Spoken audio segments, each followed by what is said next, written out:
Okay, welcome back to Finding Truth Podcast here on Unscripted Truth TV. Logan back at it again for episode 92. We're getting up there, just 8 away from triple digits. Kind of wild. For all those that have been along for the ride at any point, I appreciate you and thank you. And hopefully we'll have another tantalizing episode for you guys to tune into today. The main topic of shouldn't say topic because I do think it'll be a little bit scattered here at the shouldn't say scattered, but not a good connotation with that word, but it'll be a little bit bouncing around off different things, not necessarily a centralized topic unless it gets there, which tends to happen sometimes through conversation. But I did want to touch on a death we had earlier in the week of a child actor, Davy Chase. So I'll be covering that. I know Zach has already done a video. I am so out of the loop with I know there's a lot been going on this last week. The World Cup's going on, so people are dropping off left and right. Of course, the NBA Finals just took place, so we already know that comes with a hefty price, a hefty toll. And I'm behind. If anything, I might peruse King Richard's website for the latest, and maybe go over some of his decodes because he always does amazing work, and I'm hoping to get him on at some point soon in the future as well, potentially even trying out his idea for the panel, or our collective idea for a panel. And I should also as well have a recurring guest at some point during this broadcast. So cross your fingers, and maybe even 2 recurring guests, and one more familiar than the other, but we'll see where the night takes us. But without further ado, I did want to get into this Davy Chase scenario. But if you guys aren't familiar with our work, we do usually start off with NASCAR, and I think today will be no different because let me load it up, because we had an interesting day today. Now, let me kind of set the stage here. Everybody correct me if I'm wrong. The NASCAR heads, correct me if I'm wrong. From what I can assume is this particular race, it is a street race. So it's not an oval. It's, more almost like Formula One-y. But historically, they have gone to this place in San Diego. It is a naval base, or at least some version of it. These street tracks do tend to change, like the Chicago ones changed. They've gone different routes, different years, or they changed the shape of it at least. But anyway, I think they've been here before, but it hasn't been on the slate for a while. I don't know how long ago it was since they raced here, but I didn't look too far into it. All the research I've done was really just today. And I think like 5 days ago, I looked into this race, and I just ran numbers on the main guys. And I don't remember the numbers because I didn't write them down, because I didn't see anything. I didn't see anything for any of the main guys. Like I'm telling you, I usually find something on some of these people. I didn't find anything. I didn't see a Larson number. I didn't see anything for SVG at all. And so technically I defaulted, and I have texts to Austin talking about how it's either SVG, and I sent him that today, but my research was done well before the poll, and he polled number 1. But we'll get into the details of the race. But my just initial thought was, well, I'm not going to put a call on a guy that I don't have any numbers for. So my initial thought was, maybe it's a first-time driver is going to get the win. Not driver. I mean, maybe someone who hasn't won this season is going to get a win. Not necessarily has never won, but I will. Let me read you the text I sent him, just so you can understand what I was saying. Because I did highlight that it could be a first time winner. So I said, I did a small amount of looking into the race. I was talking to Austin earlier. Into the race, but I'm almost certain it will be SVG or a first race / time winner, like as in first time ever winner. From what it appears, this is all about galvanizing our trust in the military for what I can only assume is a potential future endeavor or attack on U.S. soil to trigger conscription, because that's always in the news. I'm not saying this race was the catalyst, but it's just another in the series of propaganda towards military good, trust your military. That's another whole nother conversation, which we might get into today. Anyways, lots of military propaganda on this race. That was the thing I talked to him about the race. The other stuff we were talking about wasn't race related. So I did have in my radar a potential first time winner or a first race this season winner. And we got both. So we have Corey Haim. Now, let's just talk race first, because if you believe it or not, once I saw who was winning and who was going to win the race, it was just like light bulbs just shot off. Like fireworks just went off in my brain. I'm just like, there's no way they're going this far to pull this joke on the back of a quote unquote celebrity death earlier in the week. And if you don't know what, you can't fathom what I'm saying, I'm talking about Davy Chase. And if you like Davy Chase, Corey, don't worry, it's there. I'm still, and we'll be able to do it in real time, because I haven't like sat and like decoded it fully, because this race just ended. So I just found out that he is the winner of this race. So anyway, interestingly enough, I did want to go over and look into some of this stuff to try to find the numbers in the ritual for this guy, because this is one of the drivers I definitely didn't look at. He is not a full-time NASCAR Cup Series driver. He races trucks. So he has very little representation as far as Cup races to go off of, although it is his 13th Cup race. So we'll see if that number pops out in any form or fashion. But without further ado, we might as well look into the kid, see it, because he's a prodigy in trucks. He's supposed to be very good in trucks, and he will be racing for 23XI. He races for 23XI, but he will be racing for them in 2027 for the Cup Series. He'll be moving up to the Cup Series racing for 23XI, and he already has a win. And just another one in the long list for 23XI this year. And we have been, me and Austin were documenting it very early on. We had feelers out for 23XI well before the season started. And if you know anything about this season, it's pretty heavy. And people will say, oh, well, Denny Hamlin's got the second. It's like, bitch, he owns 23XI. He's winning no matter what. Whether he's racing and winning, or Reddick's winning, or now Heim's winning, or Bubba's winning, they all, it's a win. Anyway. So yeah, let's take a look at this guy as far as, his win here today. Now, about where they're racing. They're racing in San Diego. And like I said, it's a street race, but they have it set up going through a naval base. And to the point where they go right along a aircraft carrier. And I wanted to look into the aircraft carrier and all that kind of stuff too. But just the military propaganda, especially on Father's Day, which is like, the joke there is actually really kind of messed up. Beings that, fathers being the main life losing victims of war. Of course, everybody's a victim of when there's a war, but or at least the people, the civilian and the people forced to fight it are victims of the war. But the men, not saying they all have kids, but a lot of them do. Fathers are ripped from homes, and it's weird because they've threatened raising the conscription age or the draft age, and not threatened. I think they did. So there's like different things they're doing to kind of highlight that a potential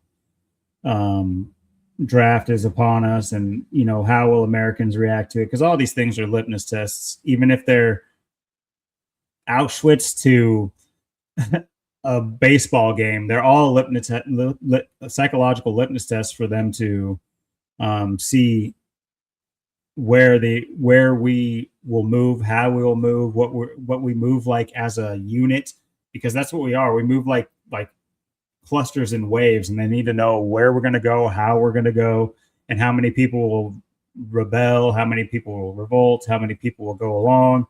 It's very important to them in order for their grand plan to take place. They want to have the best possible outcome when that happens. So in order to do that, they put us through a series of tests, and that's what we live under. And it's a crazy thing to say even out loud. It sounds nuts, but once you wake up and once you can realize that that is truly what this is, it does dull much of the day to day that we're all stuck doing, and it should at least try to galvanize us to want more for ourselves as a single person, and as you know, for a culture or whatever, or a country, whatever borders you want to put on yourself.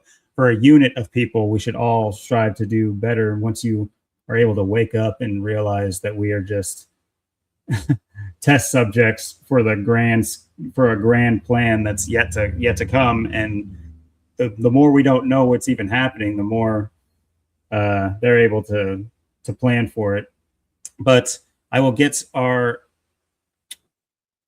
guest in here. As I said in the lead up, we do have a recurring guest and a potential other recurring, I shouldn't say guest, a recurring host, and that should be a pretty clear cut potential there. But without further ado, Uncommon Truth Shaman back 2 weeks in a row. How is it going, brother? Come on, man. How you doing? Not too bad. Not too bad. How you doing? I'm pretty well. Good. Busy day. So, good day. You're not a father, correct? But you are an uncle, right? Is that I'm an uncle, yeah. No, I don't have any kids of my own, so. Yeah. Well, uncles are important. So happy. I like being an uncle. There's no Uncle's Day, so it's might as well be Uncle's Day today too. So. All right. But yeah, you're just hopping in. I was kind of preparing the main decode I had for tonight through the NASCAR race. I know it sounds silly, and I just started, so I can go over some of the mainly I was setting the stage of the race for people, but I can just kind of get into how the outcome of this NASCAR race has to do with the death earlier in the week of a child star. I don't know if you heard of the Davy Chase, the girl from Lilo and Stitch and The Ring. And if you're familiar, if you remember me and Austin, we have been covering The Ring pretty heavy. We have like 4 episodes on The Ring and all of its symbolism and its connections to not just the state of Washington, where it was mostly filmed, but lots of other things. But I know Austin sent me he's the one that told me about the death of David Chase, and I'm just like, there's no way. It's so surreal, man. When it's like, I don't know, maybe The Ring is still a popular subject to somewhere. I don't see it anywhere else, but just the fact that me and Austin have been covering it like multiple episodes, and then the main actor from it dies. It's just one of those weird things. Very, very strange. But as I was saying, the connection they've made with this NASCAR race, you're gonna see. I'll show it to you in real time. It's absolutely, because the race just ended. Okay, that's what I was gonna ask. That was the race for today. Yes, and the outcome is very interesting. What track but I guess it's at believe it, Naval Base Coronado, with Corona right in there. Is that like a road race? It is a road race, and I don't recognize it. It was apparently one that they used to do. I don't know in what series. I'm assuming the Cup Series, but I think it hasn't been for a while. And because they were saying they were going back to the base, so I'm assuming they used it before for NASCAR. But this is in San Diego, very Catholic origins city. But anyway, we had a first-time winner, not just this season, but ever in the Cup Series. We had Corey Haim win. And yeah, exactly, the number 67. We've been seeing a lot of that. Of course, we had the ritual with the Chicago Bulls announcer, and multiple rituals with 67. Obviously, it's all the rage with the kiddos. Well, hopefully not anymore. These things got to die at some point. Hey, you talk about being an uncle, dude. I have done my best to relay the information. Because my niece is all over the place, especially my middle niece. She's like 6 years old now. Oh my dude, that's like her thing. And I've told my sister, her mom, I've told her like, hey, this is serious, man. You know. Yeah, unfortunately, it is. It's crazy to think that, and it really makes you think about back in the day, like what we were doing as kids, like manufactured, before meme culture was a thing because no one had real access to, or at least for me, as in the early '90s, you didn't have access to like easy, You'd have to like rent internet a billboard. culture. You'd have to like rent Yeah, a billboard. That'd be you great. had to have mass billboards across America to get a meme out. Which people did stuff like that, that happened. People memed out on the billboards at people, that happened. But yeah, there's nowadays, I mean, back in the day, I'm sure that there was stuff that I was saying, and I like thinking about like "suck it," where you do like down at your dick. Like that was a about. I had Stone Cold Steve Austin was my solo wrestler. I was him for Halloween, and Degeneration X, dude, that was my group. My group wrestlers for sure. There you go. Yeah, that was like wildfire when I was a kid. So I mean, there are certain things, and I'm sure that they're obvious. Looking back, there's no doubt that they were manufactured, and they wanted us to have a certain what's the word? And everybody speaks the same lingo, basically. But like anyway, consensus, basically, is over. Yeah, pretty much. So yeah, we. Oh yeah, you were mentioning 67. I hadn't got to pointing that out yet, but yes, very fitting number as you pointed out. Pump your decode out. I want to. No, you're fine. No, that's definitely one of the things I wanted to point out. Yeah. So this Corey Haim. Let me cut to the chase because I was gonna cut to the chase.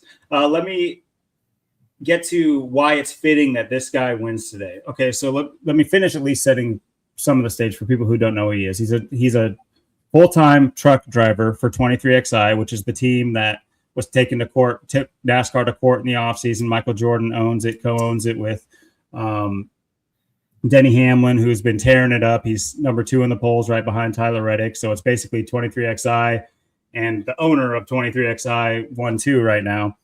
And this Haim character, he drives for 23XI, and he's set to be in the Cup Series next year for 23XI. So he already has his first win, and that's why it shows 0 points here, is because he's not in the actual Cup standings.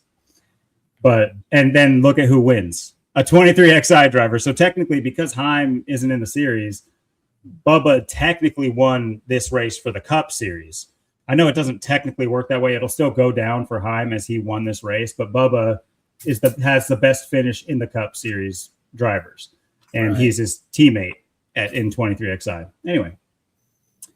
So they had this Haim character. He's young. He's going to be he's normally a truck driver. Point being, if you're familiar with NASCAR enough, you know that they switched to the chase format back from what I can't remember what they were calling the win and in. I can't remember what they were calling the format last year, but it was basically you win and you're in last year. Now it's back to the chase modified chase format. Right. Where you go through, accumulating stage points, all those things. There's more factors into your point total each race, rather than just stages and wins. So anyway, so just that the term chase has been on our radar ever since the beginning of the season, which we did call the change in format before it happened as well. We're on record. I have to figure out which episode we called it on, but it was dead on. We did. I was personally thinking they go back to Winston, but that was my guess. But either way, so you have this Davy Chase character. Now I chuckled because this was just the latest piece in it, but this is very much so connected because Davy Chase was a childhood actress. She did Lilo and Stitch. She did Spirited Away. I'm talking about the main characters in these. She was Lilo and Stitch. She was the main character in Spirited Away, which was one of the biggest like anime adaptation cartoon movies or maybe the biggest. But it was definitely one of the first that got like mainstream acclaim. It won like an Academy Award and things of that nature, and it was big in the U.S. And this was in 2001, a faded year. But a lot of people spirited away in a certain event. But anyway, and then she also did The Ring, where she plays the main technically the main character of The Ring. It does focus around her character, which is the daughter, the girl in the well, Samara Morgan, and she's like the evil entity in that movie. And she has credits on other movies, but her career kind of fell off. Long story short, she's got The Chase in her name, so that was one of the bigger deals. But then it just kept unfolding, and I have a whole decode on her death. But why I want it, well, it's still poignant here with the NASCAR with this Corey Haim winning. It's because anybody hears Corey Haim, there before this guy becomes a popular person, I'm sure they're going to think back to Corey Haim, the child actor, along with Corey Feldman. Yep, along with Corey, and the only difference is Haim is Haim for the actor, right? But you pronounce them the same way, as far as I know. Even if it's Haim, whatever, I've heard people say Corey Haim for Corey Haim too. So anyway, long story short, you have a guy who's with a name phonetically the same as a child actor who died, and if you know about Corey Haim, he died at 38, which is very interesting. Those are the initials CH38. Oh, good catch there too. Very good catch. I'm sure. I mean, I'd love to go back and look at Corey Haim, because Corey Feldman's been cashing in on his friend's death forever now as the primary victim. Meanwhile, anyway, I could get into that, but there's so many ways, so many things to maneuver here. It's hard to stay focused already. But so you had this Corey Haim character, he child actor who downward spiral. It's very much so the trend with child actors. Almost all of them end up hitting a downward spiral, whether they've been typecasted as a kid, so they're kind of blackballed from the industry, or at least, typecasted in the industry, and you can't do that forever because those roles don't exist. And then they'll spend all their money because they didn't have good representation, and their family dynamic is sick because their family will have somehow took advantage of them. These story, I'm sure you guys could probably look up enough of these childhood actors to hear, their similar stories by the time they reach, adult age. Very few of them are still went on to really stay blossoming. They usually blossom in their youth, albeit a lot of the mainstream actors were childhood actors, but they were at a small level, and then they hit their big thing when they were already an adult. That's the delineation here. I'm not saying Brad Pitt wasn't acting as a child. It's just that he didn't hit his big thing until he was an adult. That's what I'm trying to say. My aunt, he was like modeling. High school with Brad Pitt. My aunt went. Oh, there you go. One of the dances with him. There's a picture of Brad Pitt and my aunt and my grandparents' front hallway. It's so crazy, dude. Jeez, well, hopefully. Yeah, that's a strange story. That's very strange. Kickapoo High School, Springfield, Missouri. Wasn't he already modeling in high school? Yeah. Hate to bring up that. The stories that I heard through her, it's not like they were together a lot. It was like a fling thing, and he owes her still a milkshake because she hit a home run. She was a softball player or something. But they did go to a dance, and it wasn't until after my grandparents passed, and I was older, and we went through their house, and we came across the picture of her and Brad Pitt. But apparently, yeah, he was in the thespian society in high school, so he was kind of a little scrawny geek, nerdy type of guy is what I have heard, So his brother still lives there, Doug Pitt. He looks like Doug Pitt. His name's Doug Pitt, and if you look at him, he looks like a more homely version of Brad Pitt. It's okay, Brad. You can tell he's Brad Pitt's brother. He's just a regular Doug. It's if Brad Pitt wasn't you know what I'm saying? Isn't that crazy? Oh, that's hilarious. He's 59. November 2nd. That's my sister's birthday. What? That's crazy. 66. Doug Pitt. Would have never known. You learn something every single day. This is what I'm saying, dude. There's too many avenues. I can't even get this crap out. But anyway, so this childhood actor's death, Corey Haim, you have, and so that was the main light bulb that came on when I finally saw the winner of the race, which it just happened not that long ago. I had already have this decode for Davy Chase, and now you have a guy with the name of a childhood actor who died. win the NASCAR race in the Chase series. So I thought that was a big, nice joke that they pulled there. But on top of that, if you look at Corey Haim, the driver, there's another interesting little artifact about his name. That his middle name is David, which means the same thing as Davy. Davy means beloved. And when I first looked up Davy Chase, the very first headline was a CNN headline, which I have to now Google like the specific headline because it's just, there's so many different headlines and it's, changed from 3 days ago. But let's see. Beloved. So I'm not trying to manufacture this. This is what it read. And I read this headline before I looked up what her name means too.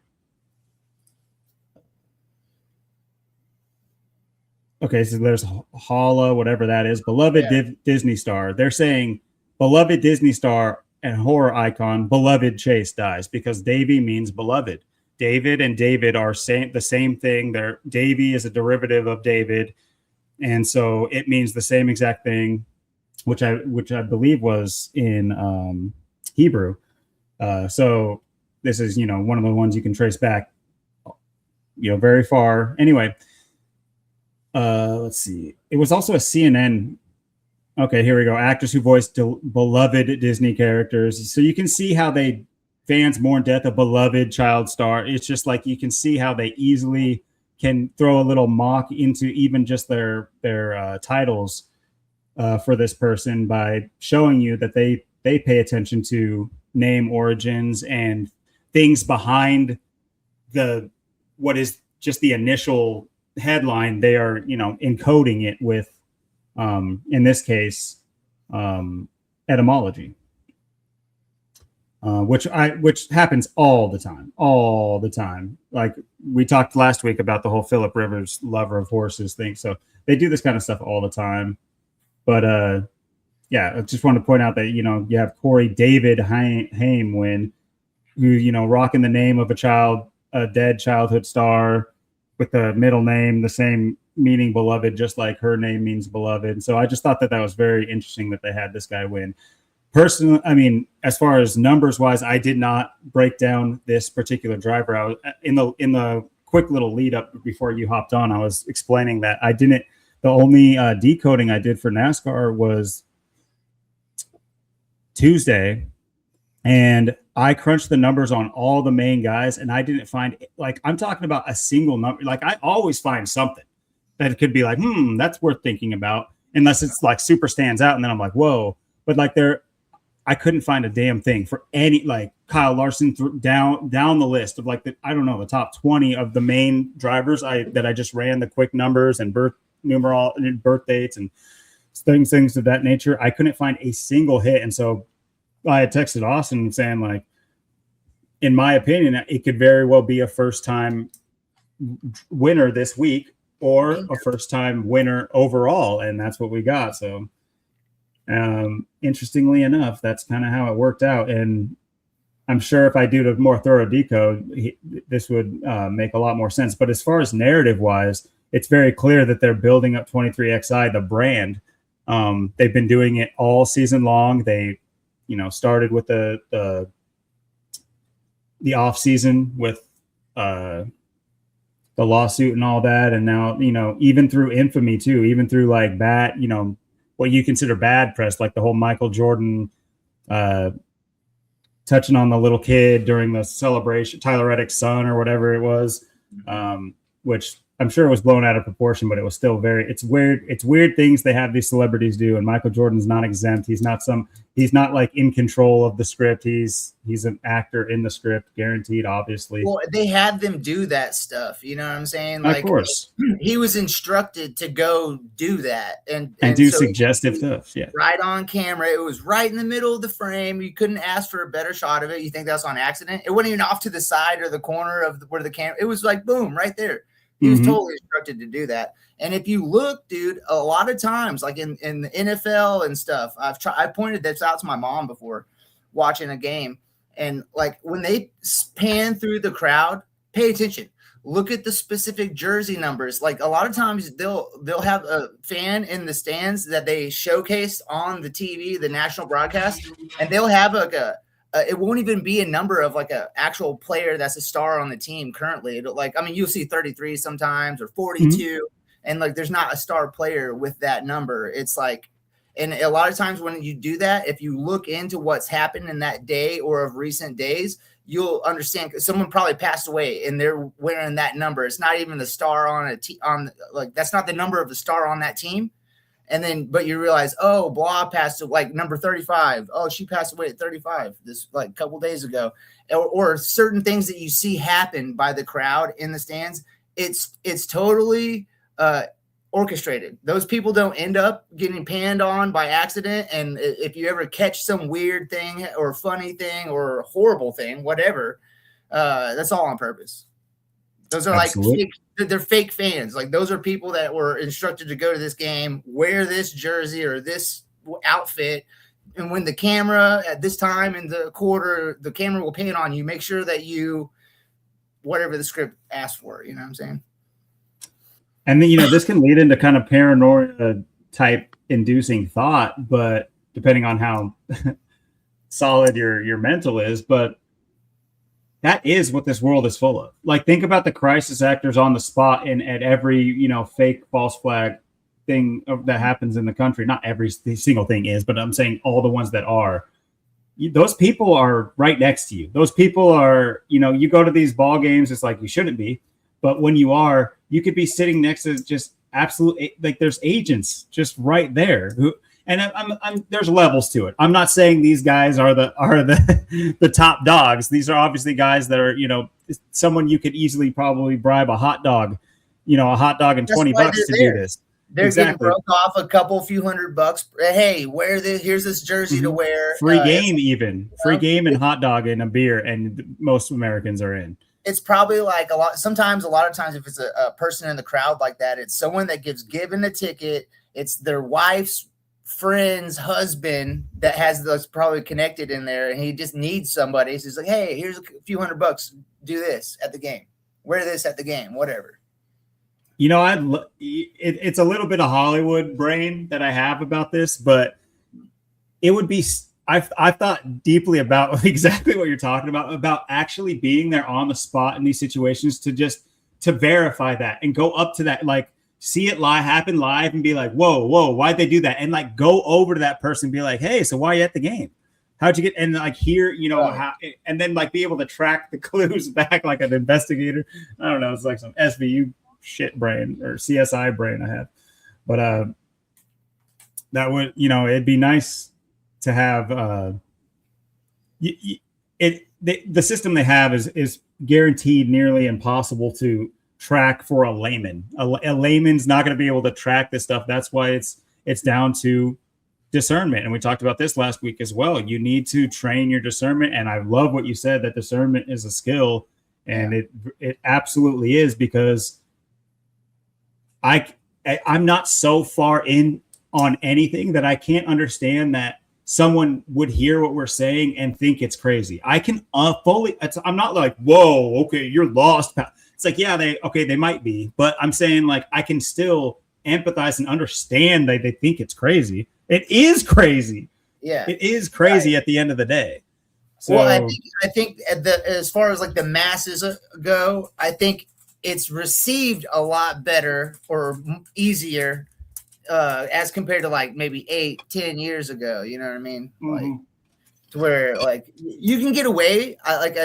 From my personal experience, you can get away with saying some pretty wild stuff or pointing out, not just saying, but pointing out with kind of facts behind it or evidence behind it, some pretty wild stuff, to where like 8 years ago, 10 years ago, like you might get locked up in a mental hospital for that, dude. Like seriously, they'll 1013 you or whatever it's called, Where today you can be a little bit more careful, I think, about that. Maybe not greatly, but the pessimistic side of me, which has become a bigger side of me than the optimist side, unfortunately. Pretty much, I think, if you want to use those labels, like I think about this a lot as of recent, and it's like, man, how do you get out of the black pill phase, bro? Like, I don't think it's tough. Well, like I was saying, the pessimist side of me, honestly, I worry about even the fact that people are starting to receive, conspiratorial information better, because from my research, it's top down. It's not people coming to people. It's not people talking amongst their friends necessarily that this information is traveling through. It is coming from, mainstream, and then people will accept it. And it's just like, well, that's them owning both sides. Exactly. So it's like, you're not getting past the psychological part where you're not breaking away from the information source. You're staying with the information source. You're just changing the information. They still got you. And it's easy to lead. They'll throw the truth nugget here, truth nugget there. And that's what I've tried to explain to like my family members too. Cause like, they'll be watching content from a certain, whoever, and they're like, you can tell that they're thinking they're getting the truth, which I'll have to point out to them. Yeah, they might be telling the truth on this or on that, or in a certain degree of this or that. And they're going to do that. If you watch like a channel that starts blowing up, they'll be super truthful, like truth nugget for some odd months or up to a certain number of subscribers. And then like the 100K point or something. And then that's when they kind of got you eaten out of their hand. And so they've told you truth it only takes probably a couple months of someone watching content from someone getting some truth that's backed up to where now that they have you in the palm of their hand, they can start leading you where they want you to. Oh yeah, we'll tell you that's true. And here it is. Blow your mind on this for a couple months. And then now we got your trust and we got the steering wheel at that point. That's what they're thinking. Absolutely. And it is definitely how they play it. That exact script. I mean, I remember my YouTube being infused with Nick Shirley well before he was like blew up. It was like a couple months before he blew up, and he was still relatively small for, he had, 10Ks, but in terms of like monetarily and all this stuff, it's not the biggest deal on YouTube, but maybe it wasn't even that much. But I remember it just being pushed into my YouTube feed, and I don't even watch political content. I don't watch that stuff for the most part, unless I'm like looking into something, which I do a lot. So it does skew my algorithm, I'm sure. But I'm just saying that's exactly what happens with how they do it. And then you'll have all those like those people will become ride or diers for that person, and they will, like, per capita, you'll have tens of thousands of bots, hundreds of thousands of bots, tens of thousands of like fake accounts growing the channel and leaving comments and like having fake conversations. I'm not fucking with you. They do this all the time. It's Alexa talking to Grok. That's what's going on. Right. And then you'll have the real people that were there, that were when they were saying the truth. Those people will hold that system up. They'll be the ones that tell the normal people day to day that ask about Nick Shirley, oh no, he's legit. I was there, dude. No, he's legit. He's grassroots.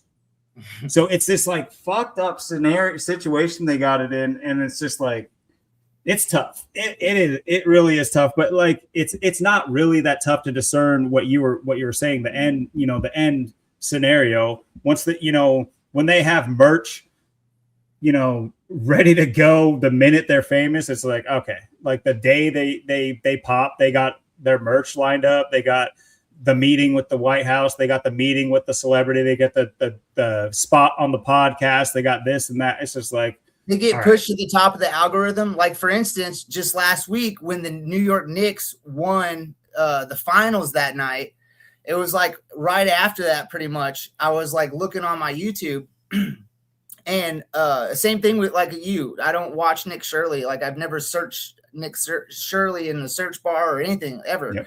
But Nick Shirley live stream in New York for the finals celebration in New York through the town was like one of the top recommended things that popped up on my thing. And so and why? Because I clicked on it just because I wanted to see, you know what I'm saying? But my point being, you don't get pushed up to the top of the algorithm in a time like that when the Knicks just won. There's all these post-game coverage on different YouTube channels, and then your live stream of walking around on the sidewalk is like the top thing suggested to obviously everybody if it was on my thing, you know what I mean?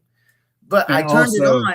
It was so interesting, man, to see, like, you could read the street signs of like where he was going in New York. And it was crazy how like the numbers being at Fifth Avenue and I can't remember what other corner, but all these things, and they totally were relevant to what had previously happened through this series and like the deaths that had happened through it. It was all these numbers and saying certain, it was crazy. And you realize why they're doing it. It's the symbolism, it's the ritual of it, of showing these things, you know, in the background.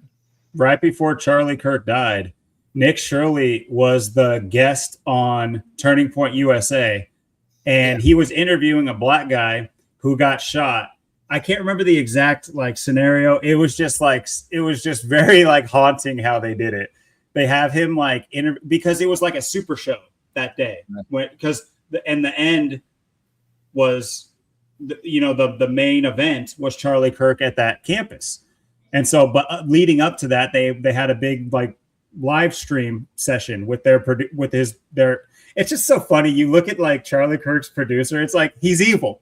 You can say, I'm not saying Charlie Kirk is dead or that Charlie Kirk wasn't in on it. I'm not saying any of that stuff. I'm just saying like, it takes a certain type of person to lie to every single person, especially people who are galvanized through a certain like train of thought. Like in this case, a lot of people, it has to do with like religion with Charlie Kirk, or at least, infusing good morals that come with Christianity into like back into political arenas and day-to-day arenas so that we have a more wholesome world. I'm not saying his messaging was right. I'm not saying I agree with his messaging either. I'm just saying like you have those people, a large swath of those people just being absolutely lied to by like just the scummiest people. It's crazy how they. So you bringing up Charlie Kirk thing and talking about his angle and like kind of like the religious and it made me think about like why the functionality of the Charlie Kirk with that approach.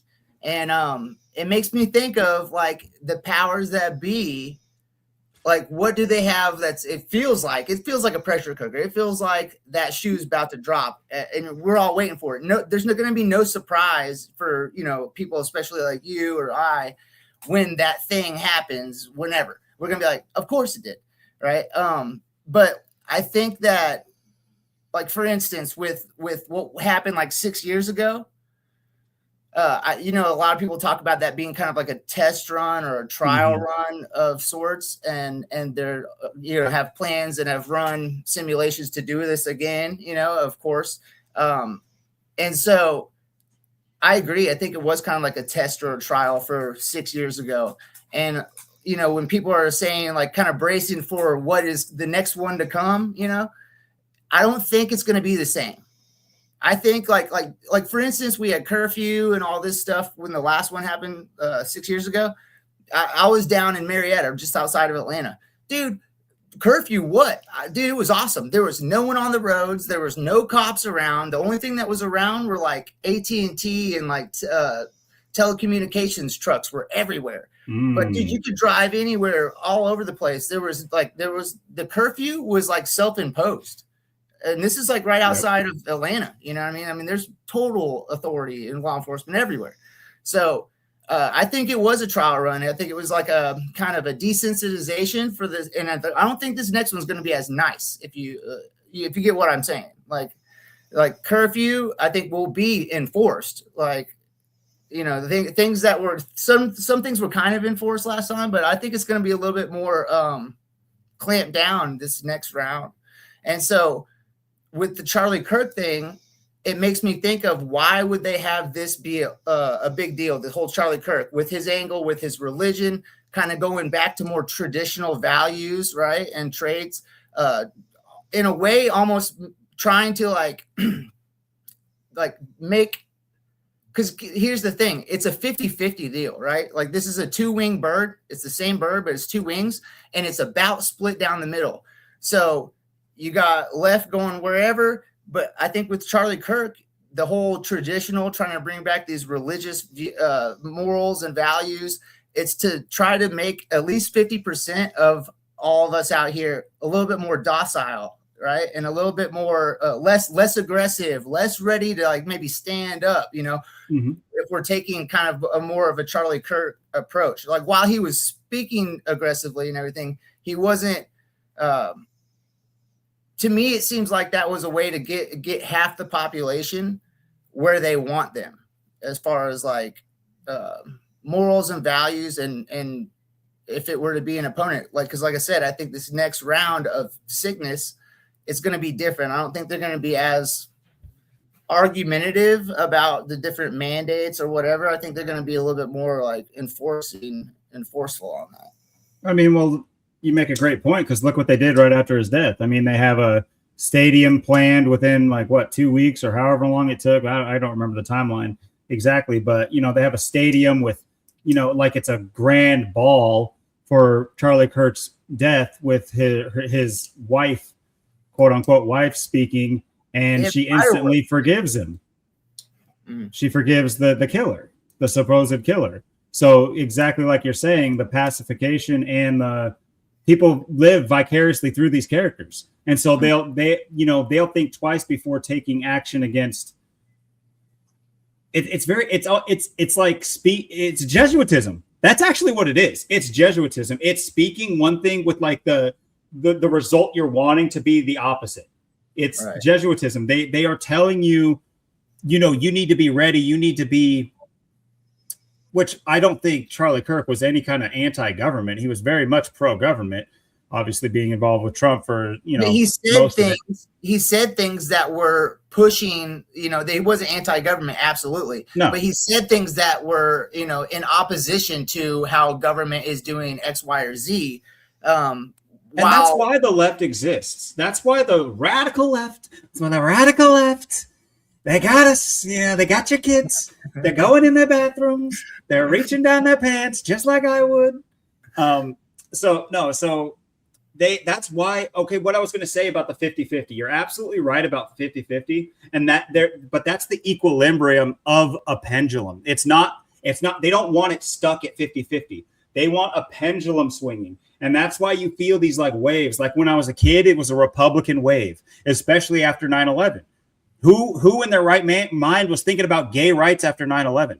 In fact, those things curbed and they swung back. And then I went through a huge liberal period after that. The Obama period was very liberal, where, you know, the main topics of your day are, you know, the beginning of these gay, LGBT, all these things coming up. And now look at the main speakers are still Obama and Michael Obama still are like the main proponents right nowadays, even in podcast tours and all these kind of things. But and meanwhile, we're kind of in like this pendulum backwards with the right. But at each pendulum swing, they don't want it swinging like they don't want it swinging too far either way. And so the speakers for the right, which in you know, let's just say in vague generalizations, the right will be considered like more on the ideals of masculinity and or even so traditionalism, or like even through religion as well. Like you'll have a big proponent of like religion right now, or also like bodybuilding, like what's the idea? Not bodybuilders necessarily, but like health and wellness. Like those things will get conflated in these times. And so you'll have people that are saying like, be the best version of yourself, you know, read the Bible, praise God, you know, follow God, you know, do your own thing. Anyway, you'll have these things, but those same people that'll preach that will get like caught with a tranny in Thailand at the end of it. You know what I'm saying? And so this pendulum will never go past it. They'll never, it's the same thing. It's crazy how they do it. Like for in Oregon, where I used to just live in Portland, it's just homelessness is absolutely insane. They were legalizing, all drugs were legal. No one was getting arrested for drugs. No one was getting arrested for any infractions that weren't felonies. So this was another okay to steal state. And our mayor, Tina Kotek, open lesbian, she was made, or the governor, she was made the governor on like her stance. And obviously they put like a front facing dike out in the front and say LGBTQ everything, and all the, everybody will want that. I'm not saying voting is real either. I'm just saying like everybody, the general consensus will say, yeah, she probably did win, because look around me, it's everybody's all liberal and weird in Portland. Well, her stance was all about like homelessness, and drugs need to be free. They need to be giving out drugs. They need to just make more homeless shelters and things of that nature. Just barely into like a couple years into, or not even a couple of years into her term, she was the hardest cracking down on homeless, and like, and she's the one that signed in the abrupt, not legalization, but the opposite of legalization back of all these stage 2, 3 drugs. And it's just fucking wild how they do it. So you'll have, just like Trump, everybody thinks, he represents the right. It's just all like, and I'm not saying right or left is right. They're not. I'm saying like people who get stuck in these index points, they never get out of them because they live vicariously through somebody who's like top down telling them what that index point is. They're not even really experiencing the index point. I would say, most people that are in these spheres online, the health and wellness sphere, the beauty sphere, the LGBT sphere, any political spheres, any of these spheres, they don't truly participate in any of them. They just do it online. They vicariously participate in them. And so it's this whole thing. It's all psychological. We talk about this all the time, but you made a very good point. Teamwork. If you think about it, teamwork is so damaging, dude. The concept of teamwork, and life's about balance. So I'm not saying don't ever, be easy to deal with someone, or, whatever. But if you think about it, like I think back to when I was in elementary school, and it was like you didn't sit in your own desk. You had your own desk, but there was like 4 pushed together, all these groups of 4.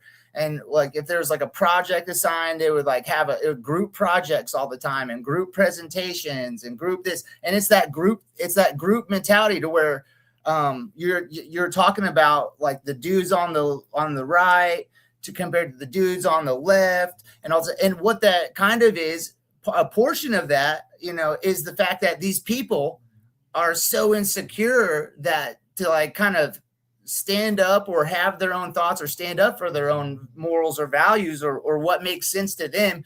It's their morals and values and standards get shaped to the group's morals and values and standards.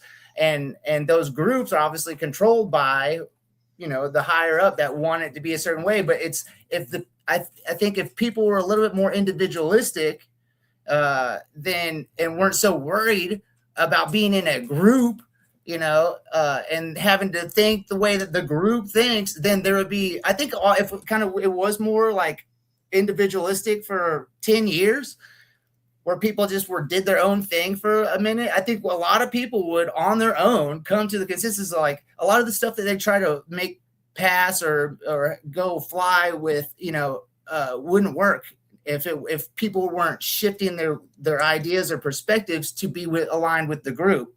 And if it was just what makes sense to a human with a soul, and people were more secure to where they need the group. They need the social thing. That if they don't have the strength in numbers, then they don't feel validated. They don't feel safe, I guess. I don't know.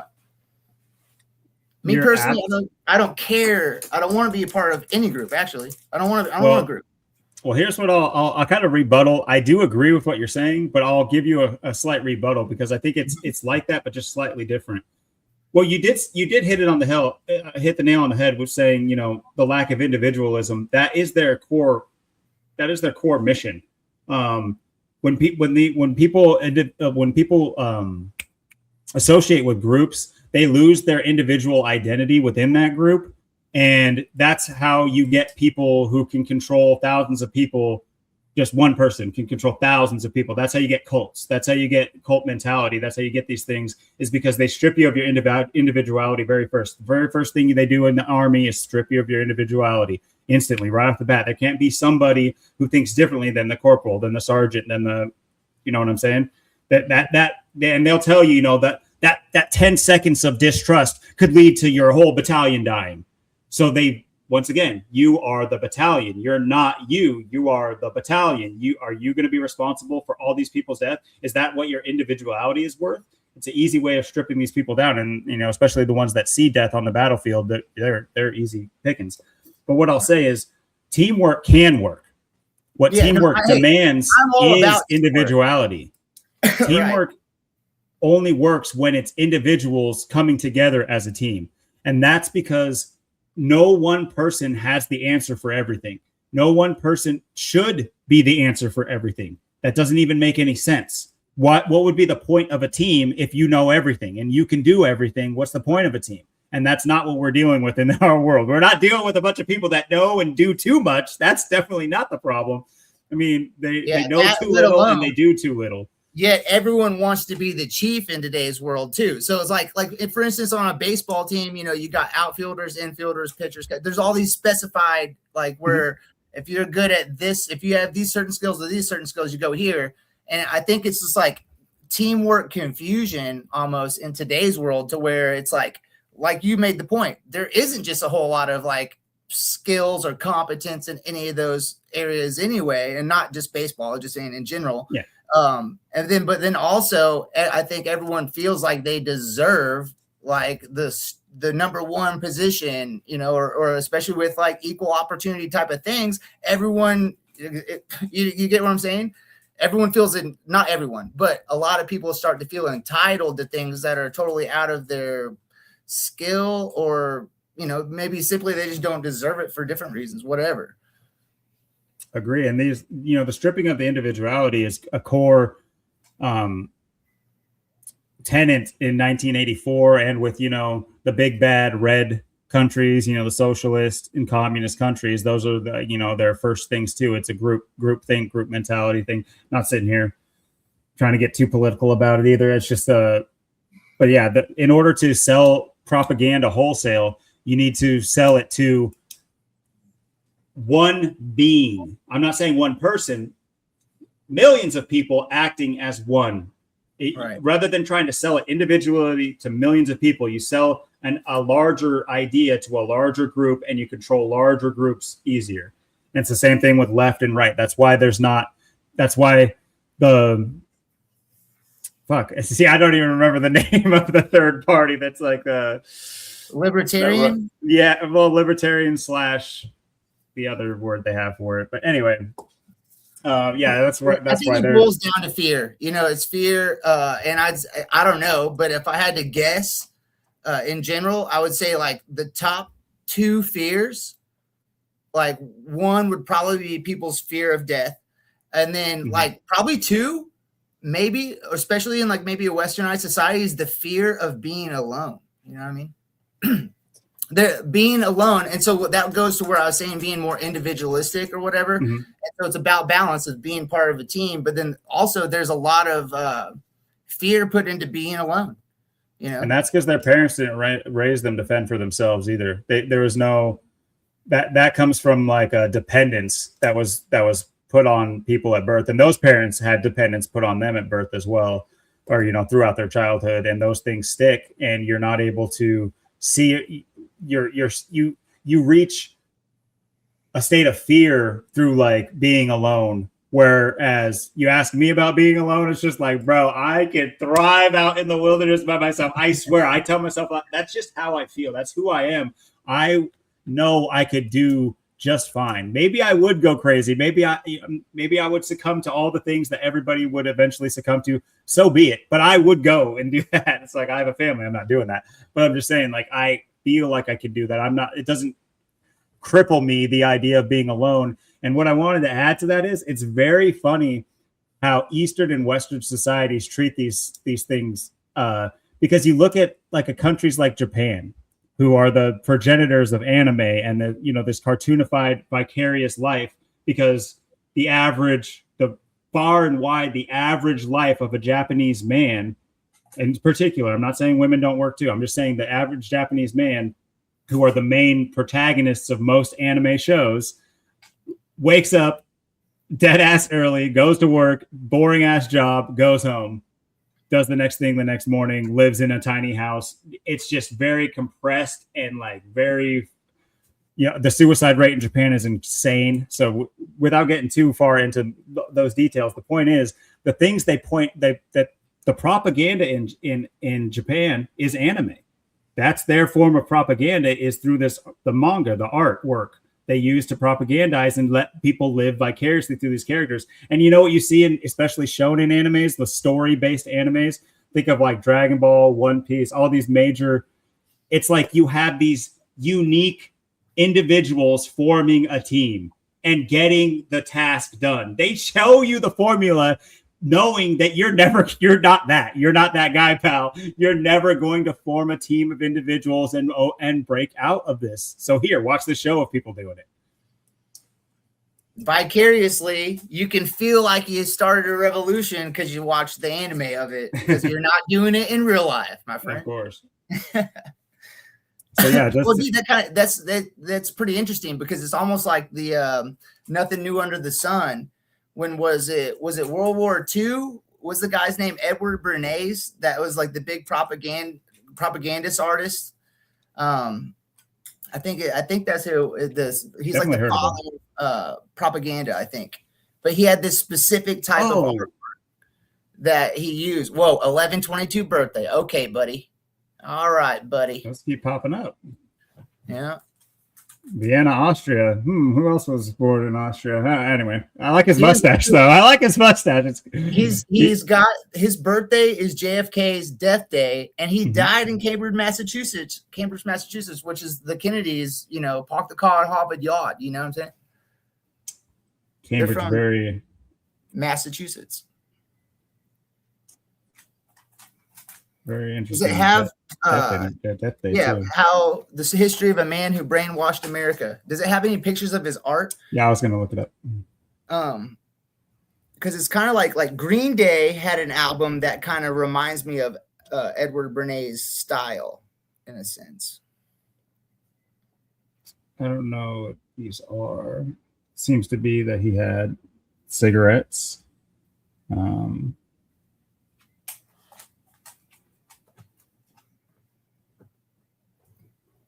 Lucky's taste better. Is that FDR handing out cigarettes? Is that someone else? It kind of looks like it does look like, if you're right. Yeah. Go on, just one. Come on now. I think man. Or maybe that's just a physician, since it's saying physicians recommend it. But it's like expecting mother spray. And I think that they used this during like World War II, this style for propaganda purposes in Russia.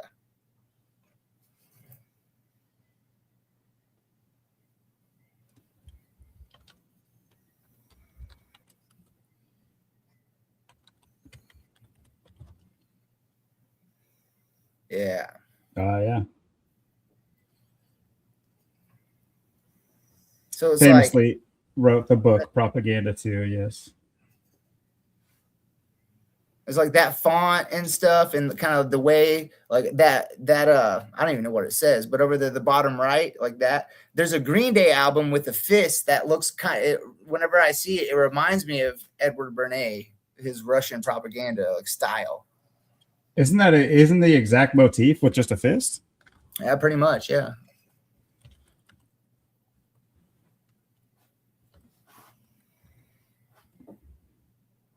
Yeah, that's it.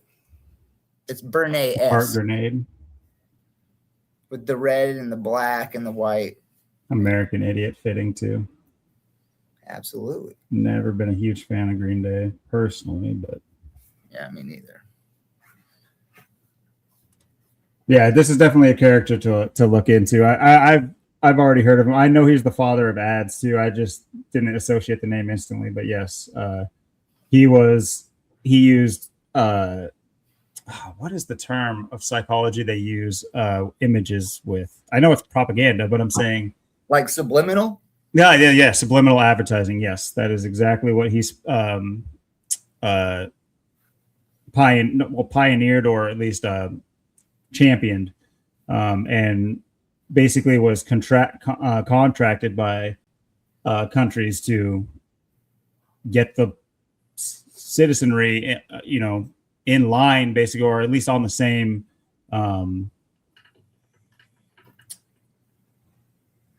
page through the images they see, and basically force feeding them a lifestyle that they want to achieve through certain things. Obviously, he does the burgeoning cigarette company ads for early America. And if you think about cigarettes as well, cigarettes was a modernized terms for what those were. Those were manufactured stogies or whatever. People were rolling tobacco for hundreds of years. This was no new practice. And there's proof that smoking tobacco can be a health benefit. And so they kind of like piggybacked on the idea that people were already doing that.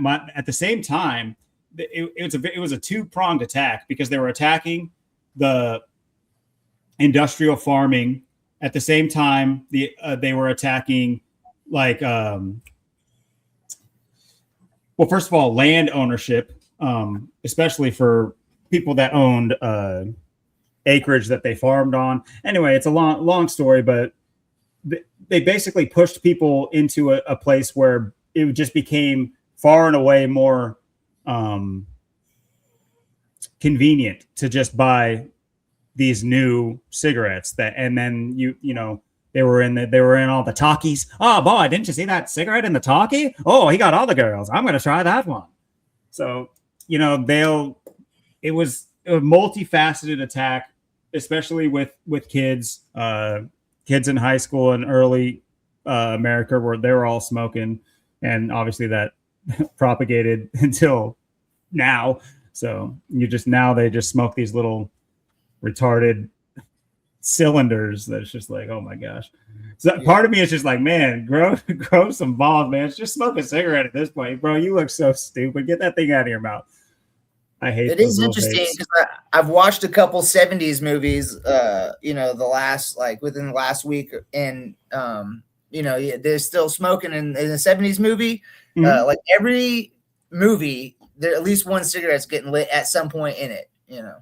Think about even shows back in the 90s, like X-Files. It was like famously, one of the most mysterious characters in that show. He would always light a cigarette whenever he was going to be in the episode. You would see his cigarette first. So mm-hmm. It was very interesting how they did that. But this is definitely something we need to probably chase further. I was thinking for next week, if you did want to join me, which you're more than welcome to, it is our 93rd episode. I really did want to have more of a discussion on Thelema and Crowley and some of the more interesting aspects of Aleister Crowley and things of that nature, or Saturn, or any of the things associated with 93. Maybe we'll even look at 1993, what happened in 93, and maybe gain a larger understanding and realize why certain things happened in 93. Knowing what we know now is kind of like a peek back, but that was just an idea. Of course, you never know what happens between now and next episode. Dude, Aleister Crowley is super fascinating, especially with how diverse in all the areas that he wound up immersing himself into. Because he was the general Aquino or Aquino, the guy. He's got his eyebrows. Thomas Aquino. Yeah, how is that cool? You know what I'm saying? This is back in the 80s or 70s or 80s that he was the general. No one that didn't raise suspicions to the average person even. I guess it's way different time, but I mean, dude, look at his eyebrows, bro. I can't remember how you spell that guy's name. I think it's Aquui. Q. Yeah. I don't know if it's INO. Yeah, Thomas Aquinas. There we go. Or no. That's a saint. Try. I think is his name Michael. I'll just try the last name. All right. There we go. John. No. God, dude. You know what's funny? It's funny this should be happening because they definitely filter Crowley information through, like, they make it hard to find a lot of different information, different types of information on interesting tidbits about Aleister Crowley. I've done a lot of research on him. It's very interesting. Well, it's like so many big bands have. He was a U.S. general, right? Yeah. He wound up being one of the higher ranked generals in the country. It was just like, I've asked like people that, you know, because I wasn't alive, I don't think, whenever he was. I don't know why I just keeps defaulting to that guy. Try Aleister Crowley and General, because I know they were linked up, and so we might be able to find them through Aleister Crowley. His damn name.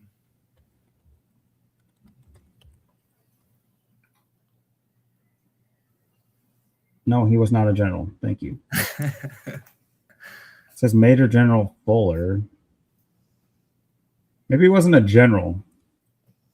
I thought he was. I know what you're talking. I mean, these higher ups, it's fucked up, dude. Mm-hmm. These like old ass dudes, they be doing the weirdest shit. It really is the serial. It's like I hate for this to become a link to this concept, but like the people that do like the most heinous things in our society, it really stems from like personal inability. Like they'll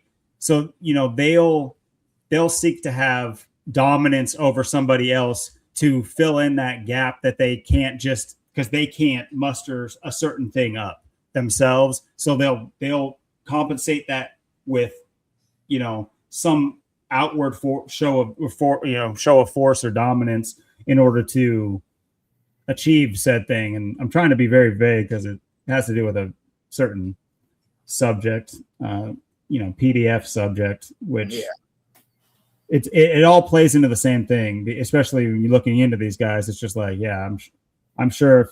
Anyway, the level of rampant that is unbelievable. It doesn't. We'll look into this more next episode. It just sounds fun to do, and I'll do some digging in the meantime, because I know he was linked with British intelligence, all sorts of stuff. So I'll bring what I have to the table, and we'll look up some new stuff at that point. But very fascinating topic that is. So you said Aleister Crowley because it is the 93rd episode. Does his name equal 93? He just worshipped the number 93. He made a whole religion based on the number 93, Thelema. So I love that. I can't think of a better use of 93. It also has, linking to Saturn and Saturn cult, Saturn worship. Which is what, like, that's what it all is, the black cube, Yeah. A yarmulke, if you like that's like that crease in it, it's because it's supposed to look like the corner of a cube. I've seen that talked about. And then you talk about Mecca walking around the black cube. This is all Kaaba. Saturn. Yep. Yeah, Kaaba. Absolutely. All right. Well, for anyone who from 20 minutes in wants to hear the main decode for Davy Chase, because this one was, like I said, it was more interesting to me mainly because she was the main star of The Ring, and me and Austin have been super heavy talking about The Ring in multiple episodes, and I think even our second episode? Yeah, I think our second episode ever was the first time we brought it up, and we went pretty in depth at that point. but there's a lot to unpack with this movie. Not so much the sequel. They tend to muddle messages down through sequels just as money grabs. They're not every movie is like as important as every other movie. So it's like you'll get a lot of the times these sequels are purposeful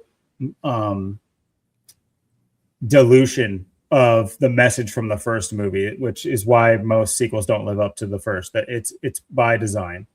But this Davy Chase character, like I said earlier, she had a illustrious career as far as for voice acting, and especially for a kid. And it really makes you think about all the how many shows are out there that have famous characters, but they're just voice acted by children. What happens to those? What happens to those kids? What are they going through? But also, she was in Donnie Darko, and she even reprised the role of Samantha Darko in S. Darko, like a reboot type thing they did. But point being, she dies at 35. She dies in her 36th year of life, and just right off the bat, in doing some digging, she did change her name. Not like the general Hollywood change you'd expect, where somebody has a completely different name than their stage name or whatever. But she did have initially she took on her father's last name, but when they divorced, her mother changed her name back legally. But if you want to go with God's interpretation of her last name, or at least a biblical, I don't know, a historian, whatever, a purist's definition of her last name would still be her father's last name, which was Schwalier, which, funnily enough, is a very famous family's name. And even in America, we were talking about the Sinclairs last week, which I still need to look more into. But Schwalier is another weird one. It's a German origin. Blah blah blah. That's not the biggest point, but that 4761 stand out, especially when you look into her cause of death. And this is this weird double-coded thing they did with her cause of death, because she died for two separate reasons. Like, one thing caused another. And so they say her death was from septic shock. Oops.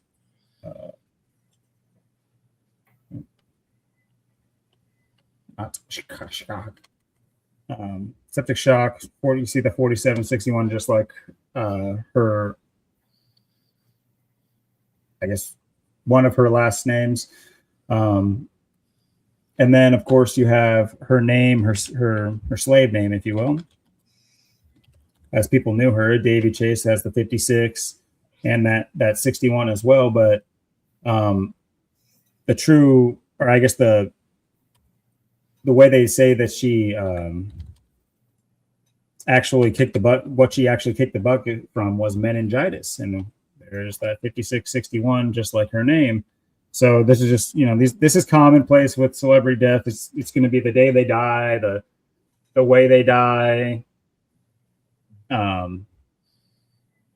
These things always generally tend to have a numerical attachment to that person, and whether or not it's magical or not, I'm not going to argue that, but it's pretty clear that these things are more thought out than just coincidence. That's for sure.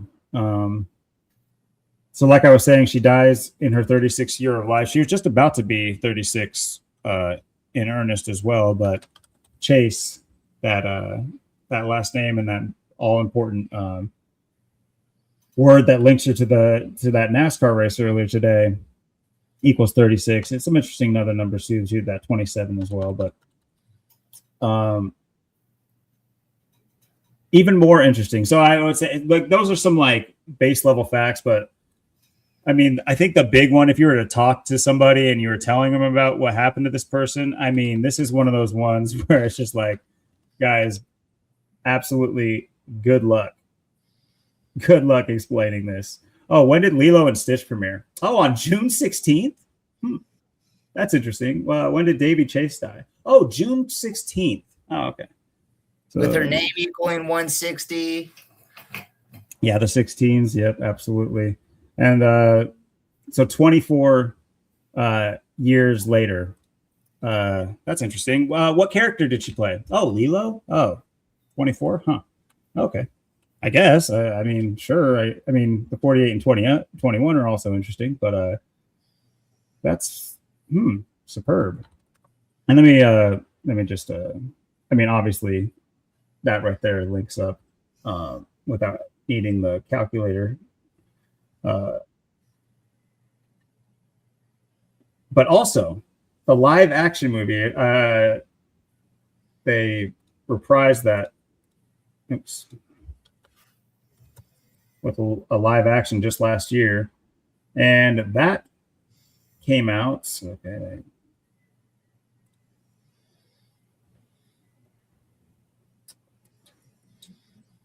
May 23rd, 2025. So from May 23rd, from the anniversary of its release to her death, 24 days later, just like Lilo.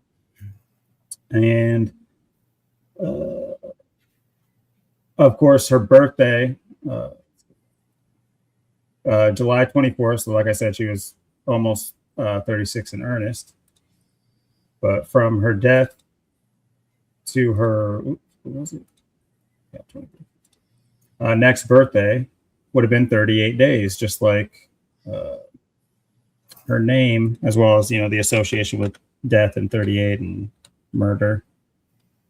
But her name equals 38 as well. Also 56 again, but and 34, 38 and 34. So yeah, great name. People think twice if naming your kids if you have plans for them to go to Hollywood, I guess. Davey is not one of those you want. Just knowing, murder has that 38, 34. Associations are quite clear, especially if you follow Zach's channel. He talks about it all the time. The murder by numbers poster, all these things. We've covered them on the channel. I don't know how many times, probably 90 times so far. So, but yeah, that was, and then of course, I guess I can show it. Name.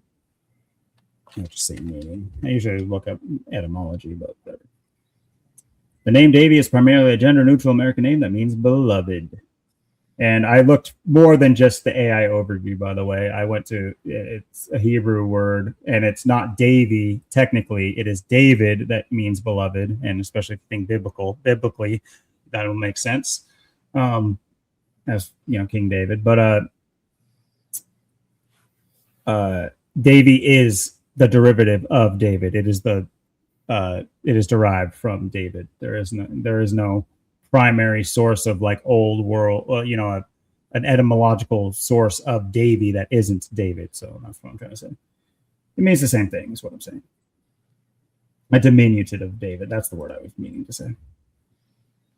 That's interesting. So, I like how her name is Beloved Chase. That's kind of cool with the etymology. What's funny, even with that, is Chase has etymology of the hunt, I believe. Huh. A hunter. So beloved hunter. That was basically what her name meant. That's my name, dude. There you go. Isn't that wild? So the beloved hunter.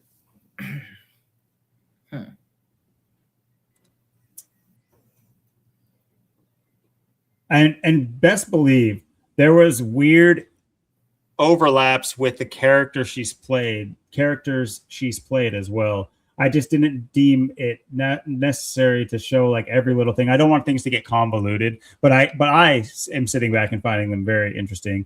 Like Samra has that 53, 17, 46. Those were numbers that were I had a whole long list of things I was decoding at the same time. I can't remember. Samra Morgan was in play here. I can't exactly remember everything I had listed, but she also played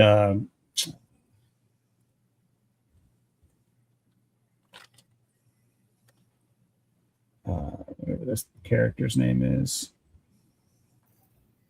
Chihiro Ogino.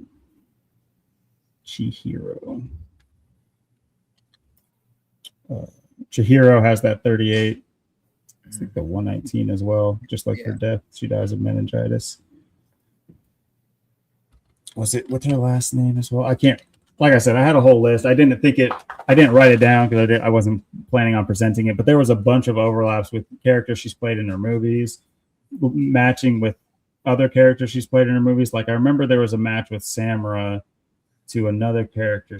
Samara is super phonetically close and spelling wise to Samantha, like Samantha Darko. So she was. That's a good point. Yeah. And Lilo was her name. It was her name, her full name, as in Lilo.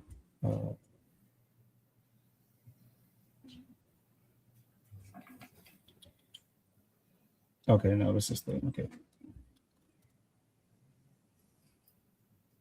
Lilo Pelikai, that's what it was. Let me just double check it because I wasn't paying attention. PEL. Okay. So yeah, that's that. 53. I mean, it's very similar to Samara, and with numerology. 107 could be that 17. 190 could be just like 109. Reverse with 64 or 46. Just two characters she's played, which is interesting. Even 53 being the reverse of her year of death or her age of death. It's a complete match if you simplify all those digits down to the simple. If you continue with the numerology, so 107 would be 8. Obviously that's going to match up with the 17 being 8. It's a complete match at that point. Yep, 8 8 1 1. Yeah. And the 167 is interesting. The day, the year she died as well. As far as the date numerology, that is one thing I wasn't actually paying close attention to, unfortunately. I usually do. I was just, this was a few hours ago. I did this right when I got home. So that 23 popped up, didn't it? And some of those values, and the 21. Yeah, 21 is definitely the character she played, Lilo. Just like 48 as well. So 48 numerology, 21 numerology, she dies. That 23 is interesting because there was a lot of things like a couple other deaths and other things that happened this week where the 23 was present. I think that B-52 bomber going down, there's 23 involved in that. There's an actress from the 80s show Alf who passed away. Really? Is her last name? Yeah. There was 23 involved in her passing, which is kind of interesting because Alf is like an alien, like a furry alien dude. Yep. And then she passes away the same week. DeVay Chase passes away the same week as the Alf star, which Lilo and co-stars with this furry alien. It's like a little alien, furry alien. That's kind of wild.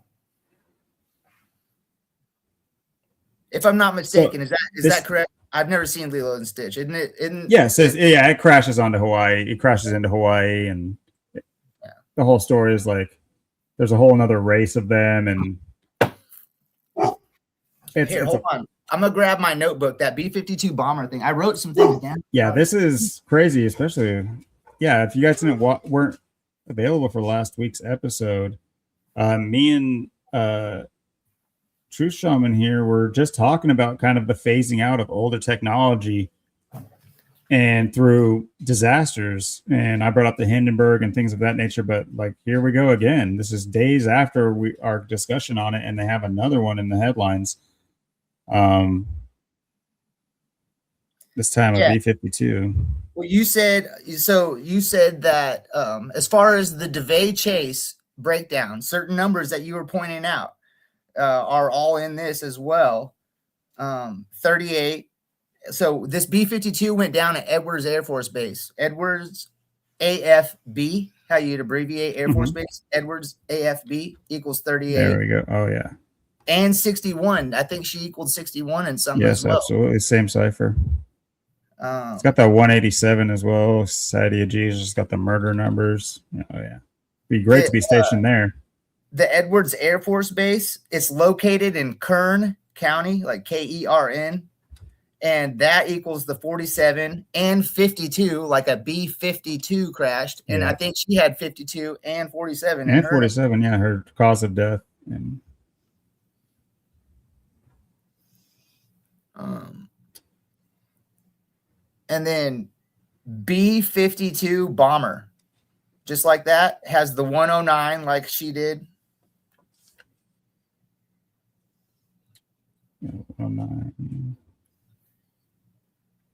The character she played, Samurai. Yeah. Yeah, and so I guess that Air Force Base, it's located in the Mojave Desert, which also equaled 47, and the 187 as well. Yep. I've definitely heard of Edwards Air Force Base. I know it's one of the more famous ones because they'll put it out I there. saw it was like it was built or established basically. It went into use in 1933. There you go.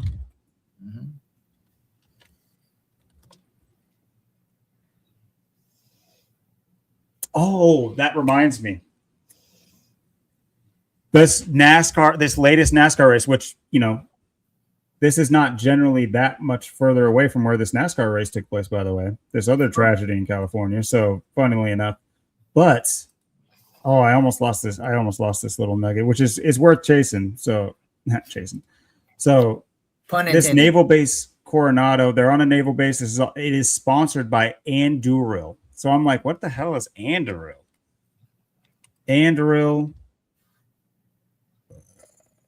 Let's just look it up. Anduril Industries, a defense industry company, and they specialize in drones and military technology and things of that nature. And it's just very interesting how they did it. But what was their latest project? What was it? Do I have to click on them? Is that what I did? I can't, man. I sure wrote all this shit down. It wasn't Wikipedia. What am I doing? Is it just their website? So they do a bunch of okay, no, it might have been because they're all like named projects. Arsenal 1 being their like they're taking over. This is like in Ohio, I think, which is interesting. Talking about 47 and things, but here we go. Also, they won the Air Force. They just won their bid on an Air Force contract to produce these drone non-human piloted fighter pilots. That's what those are pictured to the right there. Those are drones? I believe so. I believe they're meant to be drones. We're so screwed, dude. Because that's like one of their main things is they do drones. They had like actually, I think if you click on Arsenal 1, is that where they had the picture of their facility? That's like their campus, but they had like a picture of like the inside of their facility, what they plan on. Go down. You like that? You like that mockery a little bit farther? Scroll it. There you go. You like that mockery? Stay on our radar. Like we have a choice, bud. But in this aspect, it's asking like keep up to date on the positions we're offering because you could get hired. But no, it's like no, you're on our radar. That's what we're doing here, buddy. Good one, good catch. But yeah, this is just dystopian. How much money they've gotten, and they're all think of all the new jobs. It's like until the place is built, and I'm sure these people will be making buco bucks, but at what cost? They're selling out their whole world. Well, there won't be that many jobs because the only physical people that are going to be needed, they're only going to be certain, very few exclusive people. All the other stuff's pretty much going to be taken. I mean, look, they're not even going to need pilots, dude. Very true. Like testing, will all be done. One person can test all these things, or very few people that will take to test these. You won't need actual pilots to test them. Good point. But they're going to put out $2 billion for Ohio annually. It's like, okay, for Ohio. Yeah, I'm sure. I mean, you can't have shit in Ohio. That's the meme. These guys got plenty going on. But Ohio is very interesting, man. Like, you just see some of the wildest stories which half of them at least probably fit, not even real, but just the wildest stuff. If you watch a true crime thing, YouTube has all these different police camera or true crime, whatever. dude, anytime you're turning one on, I would say it's 50% chance it's in the state of Ohio. Which has shifted. I don't know why it shifted. That used to be Florida. Florida used to be one of the state with the wild stuff. It always was in Florida. But now in the last, like, I don't know, 5-10 years, it's shifted to Ohio. There's probably a damn good reason for it. There's a lot of stuff in Ohio. It's not an obscure state by any means. Yeah, this is interesting. I did not hear about this even, so this is crazy. Well, dude, everything, like, especially on Monday, there were so many things that happened. Everything that happened on Monday had a 77 to it. Like that Anne Shadeen from the ALF, she died at 77. And ALF star equals 77. It also equals, ALF star also equals 49. And she was born in 1949. Anne Shadeen. Yeah. But so that was a 77 that same day. That same day, there was headlines politically in the news about Trump being at those G7 meetings, right? Mm-hmm. Well, G is the 7th letter, right? So 7 meetings. G7, 7. She died at 77. Like I said, B-52 equals 77. Edwards Air Force Base, where the B-52 went down, equals 77. There's a guy that died. His name is Ronnie Shell. He was known, his biggest acting role, or the most known that they were presenting, and whenever he died, was that he played Gomer Pyle's best friend. Mm-hmm. And Gomer equals 77. Also, that guy's name, Ronald Shell, he had the 201 in that one. And his name, Ronald Ralph Shell, if you just take his first two, Ronald Ralph, it's DeVay Chase, 119, 56, and 61. How did you spell his name? Oh, there we go. I see it. Yeah. What the hell? They have all these guys in the headlines, and they all have SCH name? Why do they all have SCH names, though? Like Shadeen, Shell. Oh, yeah, dude. And DeVay's, what's DeVay Chase's real name? It is Schwalier. SCHWALLIER. Dude, see, like the SCH, the 77s all throughout everything. I wish I knew what it was. I saw that Anne Shadeen, she died on Trump's birthday. Yeah. Oh, she was born in Portland, Oregon. Interesting. And that Ronnie Shell, his last name Shell equals 31. He was born in 1931. Just like she was born in 1949. And Alf Star equals that was what was in the headlines. Alf Star, and Alf Star equals 49. It's just so blatantly obvious and in your face. I think a few days before that, Gene Shalit, the old film critic from like the 70s or whatever, he died at 100 years old. I plugged Gene Shalit right in there. 100, buddy. It's just so blatant. The problem is, like a lot of people just don't even think this is real. Of course, he's from New York too, right after the finals. Dude, he in his late years was looking cool with those red frames. He was cooking there with the polka dot bow tie. He looks like Wario in that last one. Yeah, he probably talked like him too. For real. Oh, stinky. All right. That is like a humongous mustache. Yeah, you could definitely grab it in both hands. Don't know what you do with it once you have it, but how much function does that take out of your day-to-day life, dude? For real. That's a might add functionality, honestly. True. Thing hops off his face and sweeps the floor for him, man. Exactly. It's like Fantasia or whatever it was. Or not Fantasia. What's that? Fantasia. Disney. That scared me when I was a kid. Fantasia. That was definitely a weird movie. It definitely scarred a lot of people. Yeah, dude. I didn't even know what was going on. What was that Disney fucking magic movie though? The Disney magic movie? Yeah, where like Mickey gets a hold of like the wand and the wizard hat, and he starts using magic, but it gets out of hand. Man, I'm so anti-Disney. Whew.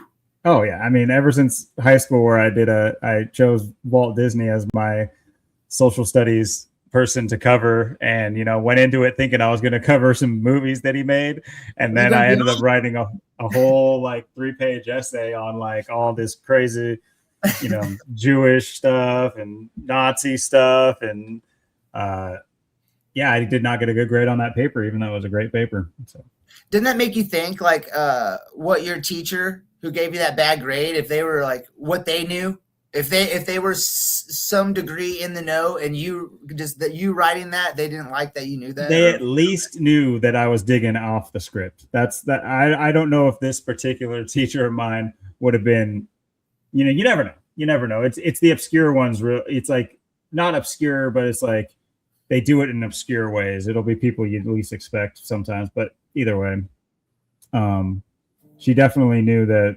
what I had researched and written about was not appropriate for the lesson or whatever. So, because I guess truth isn't appropriate in high school or at school. In college, I took a music class, and we did different music cultures of the world. And so when we got to like the Jamaican and the reggae music and stuff, and so we had to that was one of our assignments. We had to write a reggae song. She did not like mine.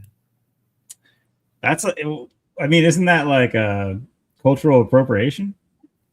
Dude, that's what's kind of crazy too, because earlier you were talking about the red swing when you were a kid, and then going into like the Obama and shifting and swinging back pendulum the other way, and it made me think about like I graduated high school in 2006, so 2008 I'm pretty sure it was Obama, right? And so I was in, which colleges are kind of stereotyping or notoriously known for being like liberal propaganda kind of boxes, So I was just thinking about how I was in college right when that swing was happening through finishing up college that way. I was in college for like 6.5 years. So did you go to a name college or? Yeah, well, in high school, I went to high school in Missouri. And so in high school, very easily, you just had to have some attendance, not getting in trouble, very mediocre GPA. You could get 2 free years of like gen ed education, college education, gen ed wise, associate of arts degree. So that's what I did. When I graduated in 2006, I went to the community college called Ozarks Technical Community College. Got my associate's degree there. And then so once I got done there, I went over to Missouri State University I wound up doing exercise and movement science, like kinesiology is what my major was. So, but I was able to get all my gen eds done those first 2 years of school for free. All I had to buy was books, which were expensive, but at least no tuition. So yeah, I started gen ed through community college. I didn't end up finishing. To be quite honest, like one of the main functions of me doing just gen ed classes, I also did a computer science class and a introduction to game design.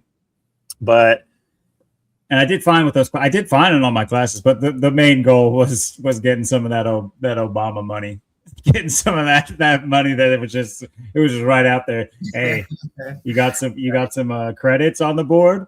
Well, you can take up to this many thousand, and I'm just like, oh, okay.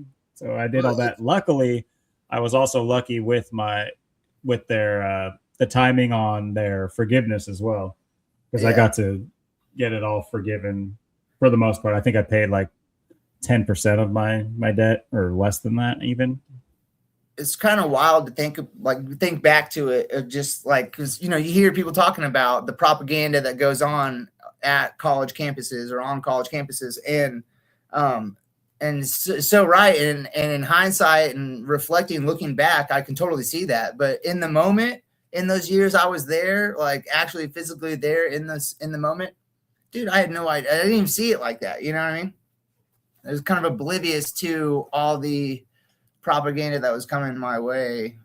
And there's levels to it. Like certain professors, and just like, I don't know, just certain professors would take things to certain places. I don't know, like my geography class, my geography professor, I loved her at the time. That was one of my favorite classes. We learned about such cool stuff.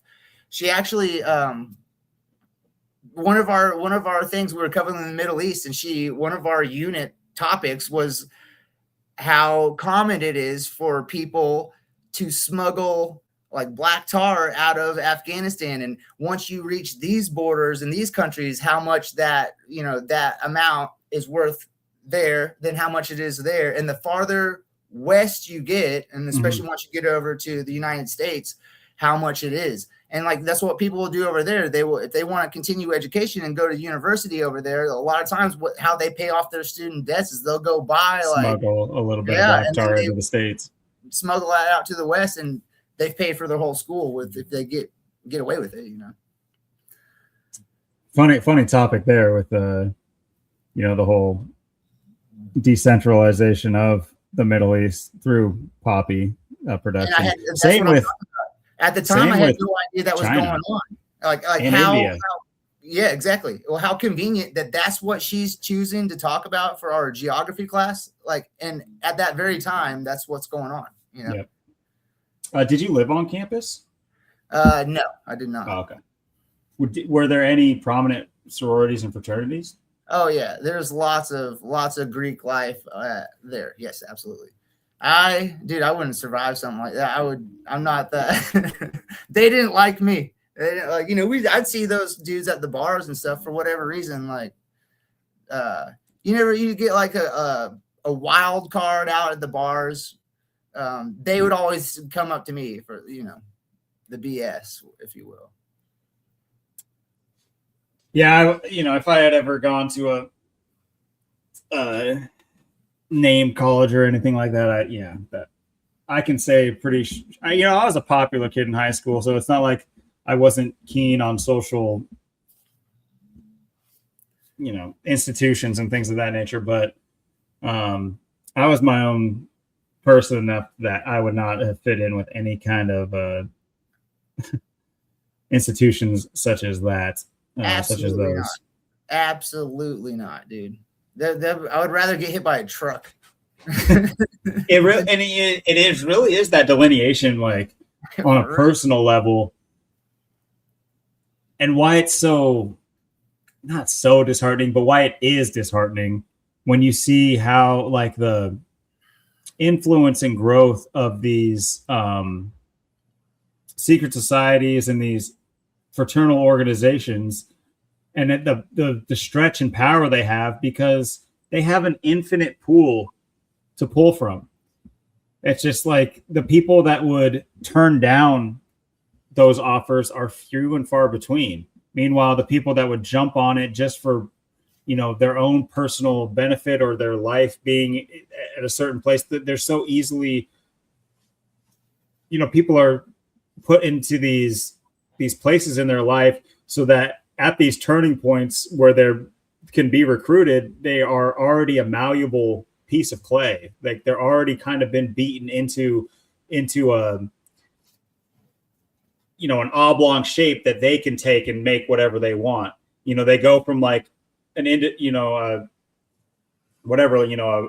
human shape, but the life will just beat you back down into like a roll of clay. And by the time you get into these institutions, you're trying to keep up with the Joneses. You're trying to be everybody's best friend. You're trying to get, do something with your life. You're trying to make your parents happy. You're trying to do all these different things that, a sigh of relief from an organization that just wants to drink beers with you and play some games and do some stuff. Like the draw of these organizations is like, and I'm talking about Masons too. That's the draw of the Masonic lodges too. Let's just have some beers. Let's just wear some skirts. Cause I've seen that too. It's crazy shit. There's a, Order of the Eastern Star Masonic Lodge that I drive by. I used to drive by going to work, and sometimes I still drive by it because I go and play basketball on my way to work in Portland. And when I do that at this hoop, I end up driving by it. Anyway, it's right next to a fire department, funnily enough, fire department number 33. Anyway, so right when whenever I'm gearing up to drive by there, it's almost always inactive, but every once in a while I've seen them like having a gathering in the parking lot. And one of the times, keep in mind, it is a chapter that is, welcoming to females, and And just because it's an Order of the Eastern Star Lodge doesn't mean that it's all women. That's not at all what that means. It just means women can join that. It's still few and far between in the grand scope, women joining these organizations. Not saying they don't, but one of the times I rolled up on them and there's just like 40 dudes in skirts in their parking lot. I'm just like, okay, yeah, do you guys. So much fun. Yeah, you guys are having so much fun. So cool. These are the guys that are this is the organization that is just absolutely just crushing this nation. It's absolutely stupid. But anyway, interesting that you brought that up, because like there's where I live, it's like some small little mountain towns, you know, and so there's a Masonic lodge right down the main drag, right in front of the grocery store there, small town. So right on the main drag, Mason lodge right there. And then just across the state line, only like maybe 5-10 minute drive from here, there's another little town. And I had some business doing over there. I can't remember what exactly, but I saw their Mason lodge there for a while. Anytime I was coming across these Mason lodges, I was walking up and taking pictures of their signs, because it has their lodge. It has information on it. You know, I was go back and just kind of look at it or whatever. Nothing came of it. But same thing, like you were saying, I haven't seen activity in any of the lodges around here, except for I made note of it just like within the last week. The one in town on the main drag in front of the grocery store. The other night I was going to the grocery store and I saw there was cars pulling in and parking. The lights were on. They were going in. I remember I was like, that's the first time I've seen them ever use it. You know, I'm not saying they don't ever have meetings. It's just I've never, which is weird, such a small town. I've never, synced up and going by there when they were having a meeting or something, or even have cars parked over there. One thing I want to, it's like, it is a church because they have all of the protections that a religious institution has. The places I'm talking about that I know of, these places have been there. They don't offer anything to the public. They don't sell anything. They don't have any value to anyone walking by. They just have a prime piece of real estate where everywhere else around them, that what I'm talking about, this whole area has become like a hipster niche area with like high-rise apartments, except for that building, basically.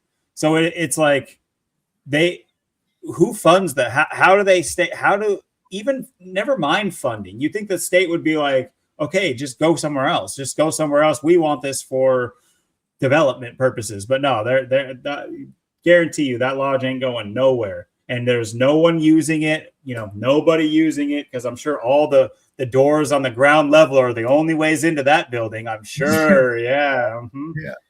And if anyone knows anything about Portland or even the outskirts of Portland where I'm talking about, these are, heavy in the tunneling. They were tracking tunnels all the way from Southeast Portland, which used to be a major thoroughfare in the old times, like when City of Steel Portland, the City of Lights Portland, which, man, take me back. I wish I grew up in that time in Portland. This shit is crazy. Portland's just a shit show. It's crazy that it's a major metropolitan of like a state as big as Oregon, and it is just so shit. Then again, that's a lot of states, quite honestly. I mean, look at Washington, where I live now. Vancouver is just like an absolute fucking dog shit, flat piece of trash. It's just like it's just like basically what's that strip mall city? It's just a city of strip malls. Just literally, it is miles upon miles of strip malls. Nothing stands out. It's just flat strip malls, and it's so sad doing my history and knowing what it was too. It's just like, man, they really tore down all the wildlife, all the trees, all the plant life for this shit. Man. That's one of the most sad parts of looking into like the world's fairs and stuff, right? Oh yeah, that's going to be a fun episode. Pictures, they try to pass it off like they built it in a couple of years and then tore it down, whatever. But obviously that's lies. But how sad! What a waste! All those structures, all those buildings. Let me look at the pictures of them. It was absolutely beautiful. Like these places were beautiful. I think in the St. Louis, Chicago, obviously. Seattle, even Portland had a much smaller scale one, but yeah, Portland had one. And just all the wars. The same thing with like World War I, World War II. That's really a lot of what those wars were taking out certain locations, certain structures. Absolutely. Absolutely. It's the destruction of history. Fairs, and now it's time to get rid of all this stuff. It's just so convenient how it lines up with after the World's Fairs, destruction of those buildings over here. But then over in Europe, we got to go do the same thing. So let's start bombing all these old. Oh, it was the same thing over here. Those World's Fairs in those major metropolitan places, those were most certainly retconning a history for those cities, such as Chicago, Seattle. Do you not know about Seattle? Seattle's Great Fire. Oh, right. Portland has the same thing. Portland was razed to the ground, nicknamed the City of Steel. Razed to the ground, brick and steel, absolutely burnt to the ground through fire. Can anyone remind me how you make bricks? How do you make bricks? Is it not intense heat over and over and over and over again until it can withstand intense heat? Mm-hmm. But that fire really took it out. Oh yeah, that steel just melted. Man, reminds me of another story. Great fire pictures, but there's like piles of rubble everywhere. There's no pictures of the fire. Yeah, those guys trees, were jogging. You'll see burned this down or this knocked over, pile of rubble here, and then what about that tree is perfectly fine right there in the background, or like there'll be like a light post, like a wooden post. How'd that survive? And that didn't right over there. What? Yeah, reminds me of Lahaina. If you think absolutely. of Lahaina more recently, or even the Paradise, California fires, very similar to Lahaina, and it makes you wonder about all these fires that you hear of. Yeah, because there's fires going on right now. I think up in where you're close to you, right? Like Washington has fires. I've heard about them. Yeah, they call them the brush fires right now, or at least when I looked them up. Let's look it up.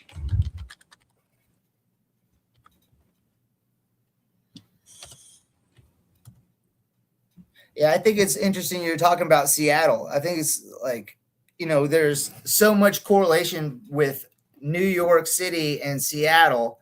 And the fact that Seattle used to be named New York. Like a long time ago, Seattle was New York. And then so you start thinking about, especially like the 911 connections with, the construction company being based out of Seattle for the World Trade Center. Magnus and Clemente. There's just all these connections between the two. And it's like, dude, even the name, like New York on the East Coast. Well, Seattle was named New York over there on the West Coast too. There was also the two major port cities for America set up early on. And the crazy thing about Seattle too is that city was dug out of nothing. They say that they built that city. The history of the building of the major cities in America is absolute bullshit. The timelines don't add up. The French and the Spanish were already here. They had already. You're telling me this was just empty land, and then when we came over here, we had to fight a revolutionary war. Didn't have our colonies were all scattered, and at this time, we were able to build the insane asylums that we know and see today, and the Capitol buildings, and we just put those things out. Oh yeah, that's nothing. But yeah, man, how are we going to eat? It's like, yeah, sure, we just built the Capitol building last week, but like, bro, we still don't have any food set up here, and we're still on. There's no cars yet, and we just still are. With we went through 8 donkeys. It's just like, yeah, fuck you. That story is these stories are bullshit. Dude, there's a channel called My Lunch Break, and that dude, yeah, My Lunch Break is amazing, dude. Because as far as breaking down, I love the tying into like the populations of the states as a whole when allegedly they're building these massive palaces known as the state capitals, allegedly, or like I think when they built shits were already there was 10,000 people in the whole state. It was their population as the whole state, 10,000, but yet they built this massive state capital, this massive palace structure, whatever. It does not make sense. So, and he makes the point all the time. Apparently everybody, how many of these buildings, if you look into the origins, they say that the architect was like the architect who built this building, they won a contest to to design the building. Yeah, everyone's just an architect back in those days. They were supreme architects. Everyone has lots of architectural. Here's the thing funny about architects back in the day. With like the registry for what's the word? People that have degrees in architecture. What's the word? Anyway, the qualified architects, that was a known thing. Like they kept track of it, like census type stats. And yeah, there was barely any. There's no way that like competent architects were just like everywhere. Same with there's a lot to do with America being already established long before, and the history has been completely retconned. The Wild West is a fabrication. That period of America never happened the way they tell us it happened. Much like the little shops and pop-ups they put up, the whole idea of the Wild West is a facade, just like the facades they built in all the mining towns. It was a resource grab. It was a land grab. It was, it certainly was there was a purpose behind it, and that has to do with territory. And that's what, and it was all for the railroads, which I'm not saying all the railroads weren't already, a lot of the railroad systems were already in place, or at least in my opinion, a lot of it was the technology and the systems were already in place. The subways, like all these tunnel systems, subways, dude. Like we didn't do that, dude. We can't do it, dude. Like, you know what I mean? Like, look at a building built today. Nowhere close to quality that we haven't been able to do it. If you look in a lot of these old construction pictures and stuff of when some of these capitals were built and stuff, you see this like these capitals or cathedrals, whatever, these awesome, just amazing buildings. But then you'll see like wooden little shacks and huts that the actual people of the time that are living there live in. Like those were those are their dwellings they live in. It's like, what? You see the contrast there in skill of the building that is built that was already here, in my opinion, as well, right? Compared to the lean-tos essentially that they were constructing in the late 1800s. Like, yeah, the construction that they were putting up all these buildings and, like you're saying, popping up these little shops here or there, whatever, a general store. Mm-hmm. Those are like wooden, like not. But quality. Those were mining towns. Like what you see. Okay, it was either for a mine or a stop on the railroad. Those were what those places were for. The railroads only went from major metropolitan to another major metropolitan. Now, there is evidence that they set up new major metropolitans throughout the railway. Like that is documented that they were able to do that. They did that. But the pop-up towns that you're made to believe were like little towns and people lived in these towns and they chose to live there. It's like, no, those people were put there to mine and to work on the railroads. That's what those things were there for. That they weren't there otherwise. There was nothing to do there otherwise, except for, I guess, live for free, which, damn. That's like you're talking about them setting up metropolitan, towns or metropolitan areas along the railroad. And that's how Atlanta, Georgia, that's how Atlanta started. Atlanta wasn't the capital of Georgia at first. It was just a depot stop on the railway. And they came through allegedly in the Civil War. They burned Atlanta, or they burned down the Capitol. And then it was like in that whole process over there that they wound up shifting the capital to Atlanta, and then Atlanta got burned down and they had to rebuild that back up. But if you look into the population of Atlanta at these times, especially, it's so low because it wasn't the Atlanta that people think about today, obviously, or it being the biggest city in the state of Georgia. No, it was just a train. It was a train stop, and it does not make sense how they were able to build up and construct the metropolitan area that is Atlanta today. It makes no sense of how they time it out of their timeline. It wasn't people. makes no sense. And the thing is like they're so stubborn on sticking to, you know, the history that they've already given you.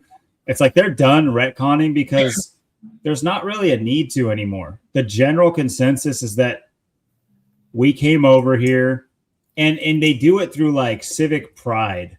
They do it through like, you know, to say that all this shit's a sham is basically cursing your grandfather. You know, it's so they give you this like fake sense of pride that you need to defend in order to say that, yeah, no, we did do this. We did pull up our bootstraps and we just did what we had to do. And we built this whole damn nation out of nothing. And we just, not saying that the resources in America are nothing. It's quite the opposite. But the undertaking is the main issue with the foundations are not there for a undertaking much like these city plannings were. And if you look at the actual blueprints of these city plans, by the way, cities are absolutely grids for something that I sure as fuck don't know on the top of my head about. I've seen ideas about what all these grids are for, but there's no way you're just like, oh yeah, that's the best way. No, I mapped it out. Yeah, it needs to be like semicircle here and like a star pattern here. No, it's like, so these things, I mean, Portland's no exception. Portland's crazy. We'll call it by design. Yeah. For sure. What do you think? It's like energy, right? Is what you think? I've looked pretty heavily into that. And I mean, even just like where the metropolitan cities line up, and, you know, old maps used to track what's called ley lines, and like, or, you know, they'll call, what's the other thing they'll call them? Not like maritime lines, but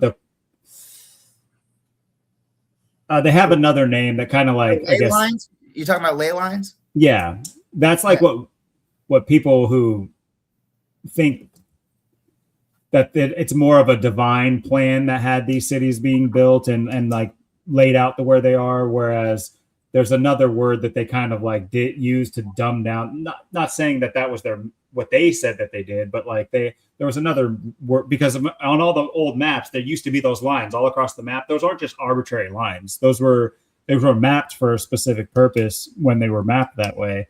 And just like map cartology or cartography in and of itself is just such a strange thing that nobody, in my opinion, like not enough people look into. And it's not sitting to say that, oh, you need to trust all the old maps. So I don't know if you've looked into like really old maps or anything like that, but of course you have the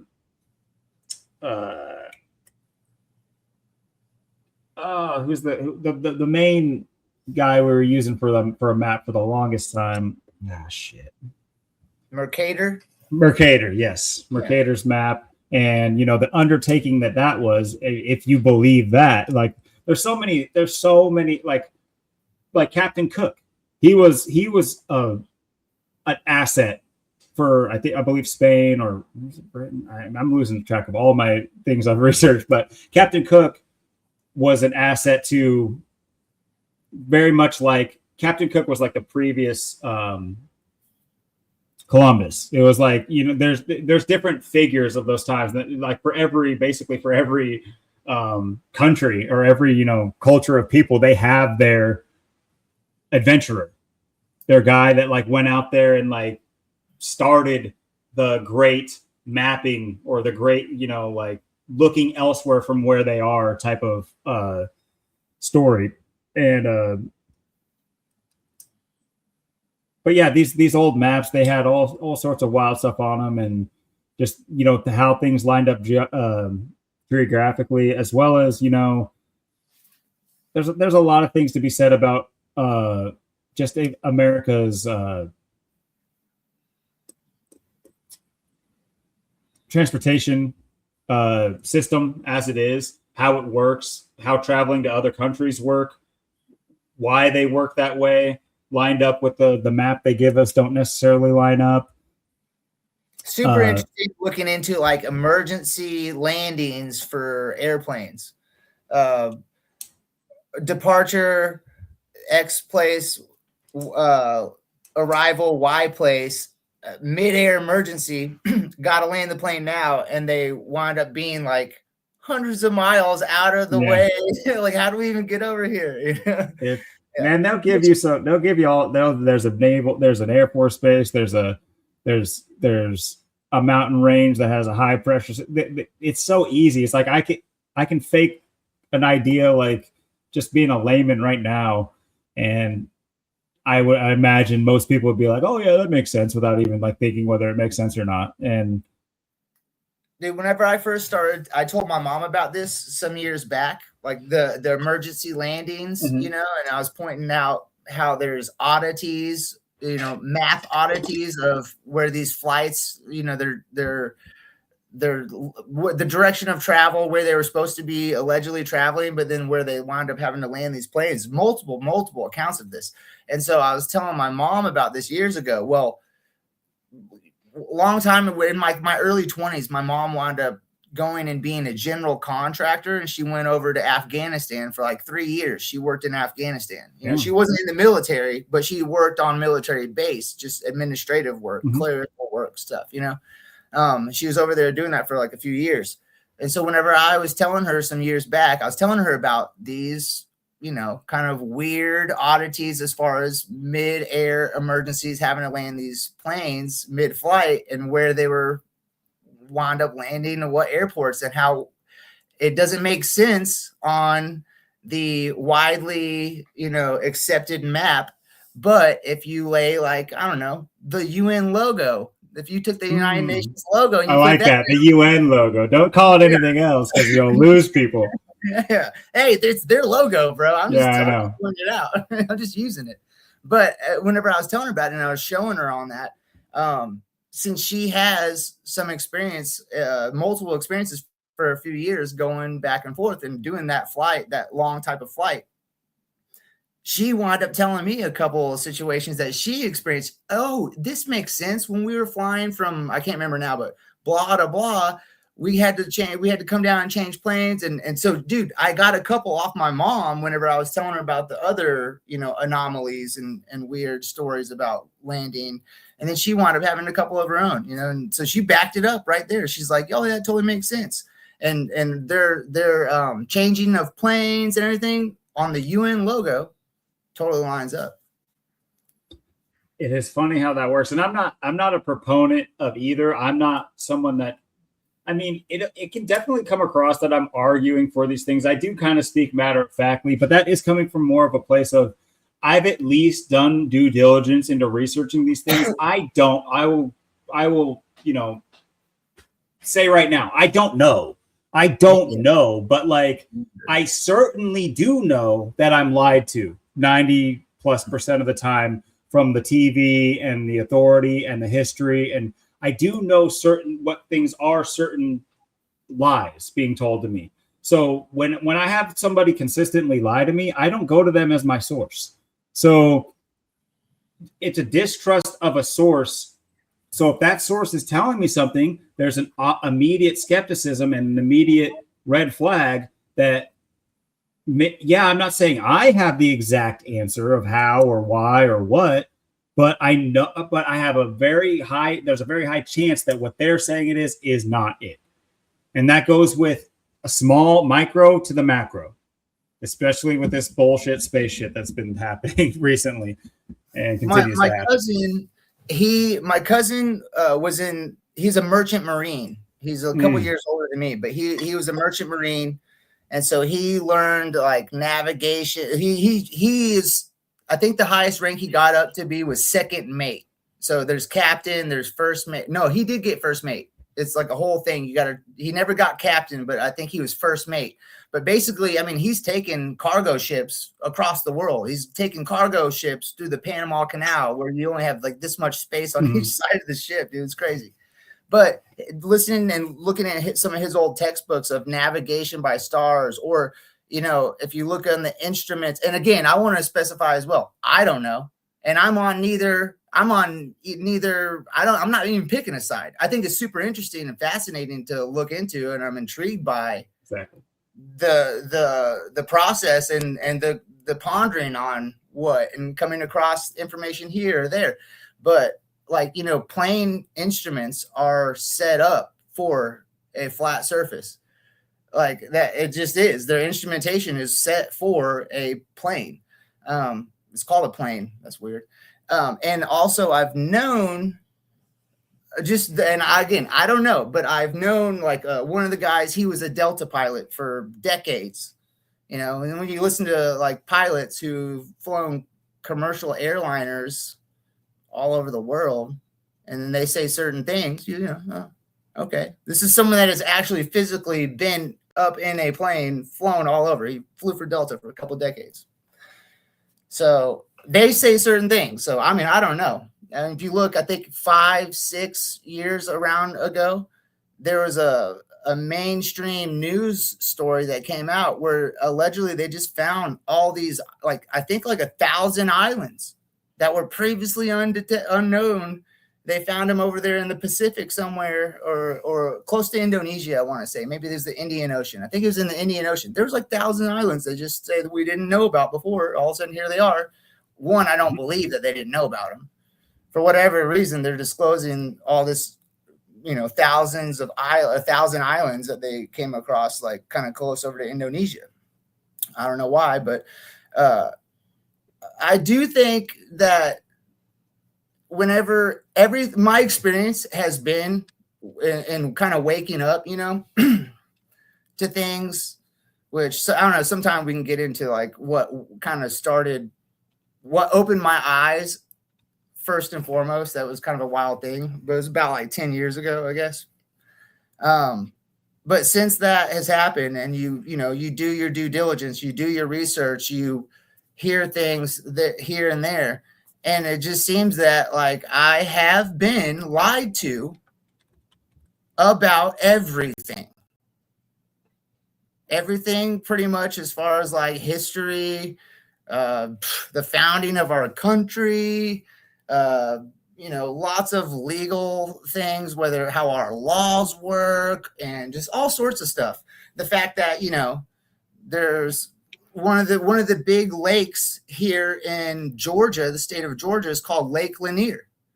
And looking into how Lake Lanier became a thing, it was a thriving black town, African American town, that they just flooded out, dude, and made it into a lake. Lots of these lakes that we have in our country are former African American communities that were thriving and prosperous. The Gap Band has a song called "You Dropped the Bomb on Me, Baby." Mm-hmm. Look into what that's about. That's about Tulsa being bombed, our own country being bombed by our own military. That was our military dropped the bombs on Tulsa. The black part, the thriving black community of Tulsa, that part.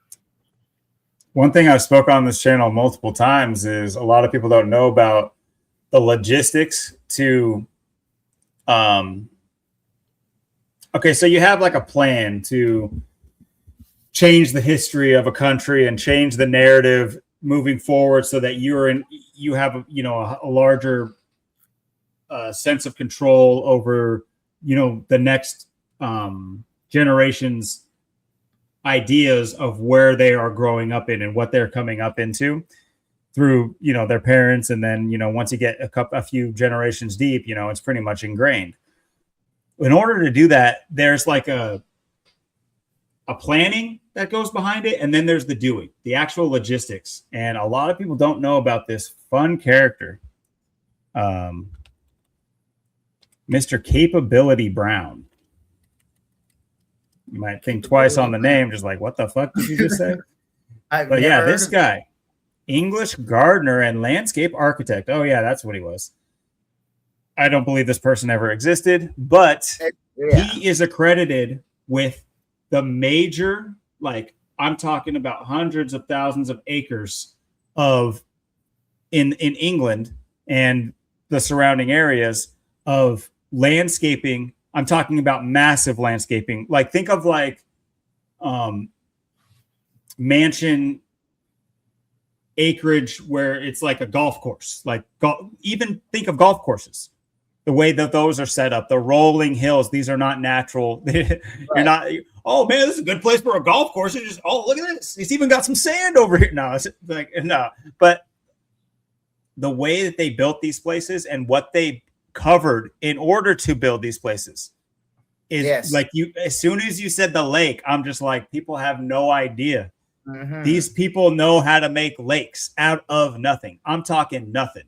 They can turn places into lakes and flood entire areas. They know how to. My backyard is a lake. I live. There's a massive lake that stretches from Georgia into North Carolina. It goes over the state line. It's called Lake Chateau, and it's massive, and it's man-made. You know, they flooded this. I mean, yeah, people know about man-made lakes, but like, if you think about the time, this guy was born in 1716, the 1700s, and they are doing he's accredited with. I'm not saying he's doing it. I am saying that, but I'm speaking in generalities for just, to ease of speaking. But Mr. Lancelot Capability Brown. Now, why I mention this is because in the logistics for this planning, these endeavors took years and years, sometimes decades, to get these sprawling estates to the actual place. Like, think about it. A tree. They're planting the tree. The homeowner, the rich millionaire that wants his like estate that's probably already been there, that's built off on top of another structure that was already there a lot of the times. Talking about underground aqueducts, all these things that they're using in order to fuel fountains that are miles off the campus of the house, but the fountain works perfectly and it runs anyway. I can get deep into it, but one of the main logistics that these landscapers used was artists for renderings of sprawling estates before they were finished. So there's no before pictures. There's no pictures of the process of actually turning these lands, or even if structures were already there, the raising of the structures and the covering them up with, forming hills and making lakes. There's nothing showing that process. But what there is a rendering of 20 years from now. And that's what artists were paid to do. I'm talking about some of the most famous paintings of England's countryside are renderings of what they're going to look like. They're able to look at what it is now, and they're given a blueprint of what it's supposed to look like in the future. They're not painting what's right in front of them. They're painting what they're told it's going to look like in the future. Yeah, and so it's this big, like, it is a fraud, but it's absolutely, it's a lie. But all that stuff was adapted in America. Obviously, we're English settlers in America. All that same type of thing was adopted in America. So as soon as you said they turned it into a lake, I'm like, yeah, that they know how to do that stuff. And think about all the golf courses on America and look at where they sit. Always next to airports, always next to hospitals. They know exactly how to do that kind of stuff, and strategically and logistically they have the capability to do it, and they did even back then. And Lancelot Capability Brown is basically like the 1700s version of AI. He's making a rendering of what I see. I see. It's not the actual thing. It's it's taking its data and input, and Capability Brown makes that and creates that. So it even sounds like an AI name. Like, his face looks like it was made with AI. If you look at that picture, dude. And his face is a rendering. It's like. I saw he allegedly lived to 67 years old. Like number 67 just won this race tonight, dude. Classic. Funny that we made it back to Mr. Capability. I brought him up multiple times, but that was I did not know I did know that these tactics were used in America, but I didn't know. I didn't know that specifically. It makes so much sense. Like it's like fascinating hearing this, because it makes so much sense with whenever, like, we're talking about My Lunch Break and there's another guy called Lucius Aurelian. When you're looking at a lot of these older structures being built, they're artist renderings a lot of times. So yeah, that makes complete sense. And there's no before, during, and it's just afters. And if there is a before, it's just scaffolding on what looks like an already completed building. Yeah. And the tactics of Photoshop was already a thing back in the day. People have no idea about how many tricks were used in photography. Photography was tricks. Like that's like getting a good shot was a trick. Like it was fake lighting. It was fake this. It was fake that. It was a lens covering a certain sepia lenses, certain other lenses that were perfectly made to blot out brightness in the sky. So it would diffuse the sky, but it would also gray everything. That's the vanilla sky. That's in all the in all the photography. It wasn't like they were sitting there and painting the sky out. It was a certain way they took the photo that would hyper, not just how they took the photo, but also how they developed the photo. There's two different separate techniques. There's like while the photo is being taken and when you're developing the photo in a dark room, or if you subject a photo to light, it won't bring about what's in the image. So basically you could tape off parts of your photo or like whatever, however they used it. And it's so funny because they teach kids how to do that. If you take photography in like high school, if you're, our high school had a dark room and stuff like that. I only ever went in there once to make out with a girl. So it was weird, but I didn't take photography.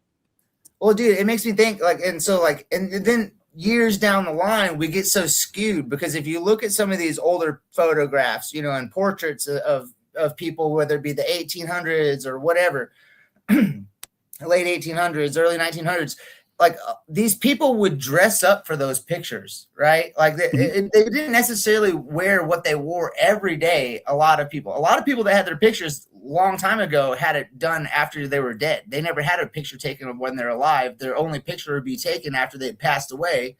And that's why you see a lot of those. I don't know if you've heard of the death albums where it's like whole families and it's like, it's a whole thing, like where back in like the 1800s, a lot of people, their only picture that they'd ever have taken in their whole life was after they had already passed away. And so in remembrance, the people's family, they would have them all made up, you know, cleaned up and dressed up and everything. And so if you see it, like there's lots of these family albums of people and their eyes are closed, or sometimes they would paint on the outside. Yeah. But my point being is like and then now in 2026, we look at some of these old pictures and we think, oh, that's how it was back then. And when really it's like, dude, they probably were wearing other clothes normally on a day. Just like whenever I had to go get a school picture done where my mom tried to make me wear a certain thing. Instead of wearing a Shaquille O'Neal Orlando Magic jersey, you know, not a collared shirt. What? But yeah, this is what I'm talking about. Like the guy on that's the famous one right there. That lady, that was their daughter, that one right there. And so she's passed away in that picture right there, you know. But it's just like how they remember their family members. They would take these pictures. And to your point as well, photography was not now I will say that it was more prevalent than people think, than know about, but it wasn't it's very similar to like you had to reach a threshold before it caught wildfire for the public. Well, and just like technology today, like we get given technology after it's, you know, it's not brand new technology. We never get brand new technology as a layman, as a regular person, you know. It's exclusive club who gets to use the technologies of the day. So like, I mean, dude, there's some pretty old video footage. Like that's pretty crazy. Yeah.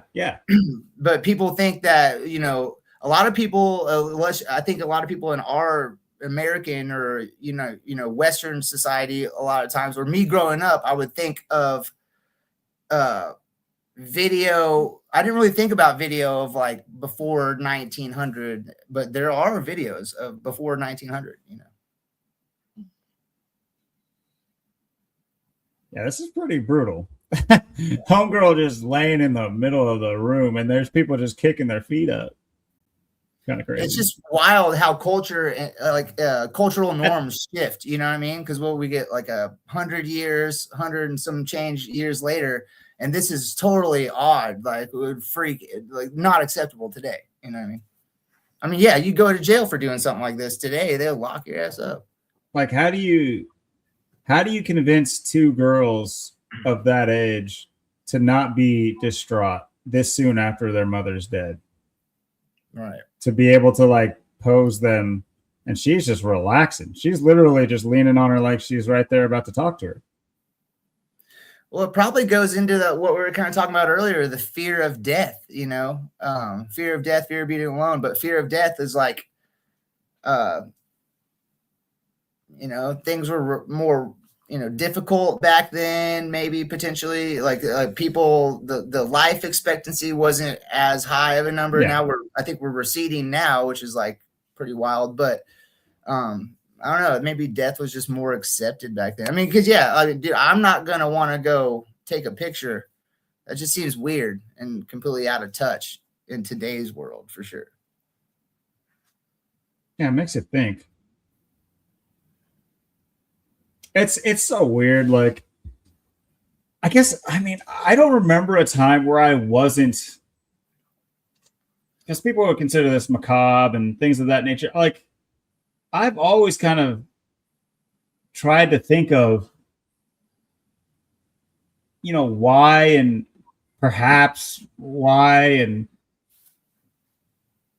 I know I'm not one to quickly dismiss strange things, is mainly what I'm trying to say. Like something like this, yeah, it is strange. And I don't know if I would be down to do it, but to say that there's no purpose, I don't know. Maybe I'm sure it costs a lot to have your photo taken and developed in any capacity. Maybe not a lot, but you know, and they say this was happening in Victorian era too. So it's not like everybody had the chance to do this. You know, there were people dying in horse barns and stuff like that all the time. It's just it's interesting. It's super interesting.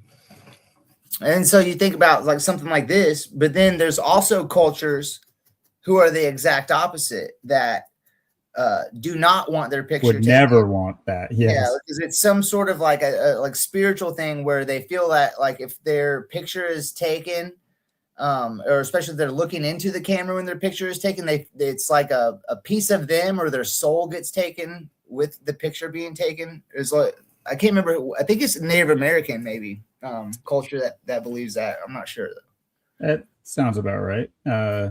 But yeah, it's like I think Go ahead. Well, I was going to say, I think it's even to this day, whatever culture that is prominent in, might be an African culture too. It might be many cultures too, but I do think it was Native American. It's like the eyes are the window to the souls, what Yes. they say, right? So then like looking into the camera for a picture is a no-no with certain religions, I'm pretty sure, and culture.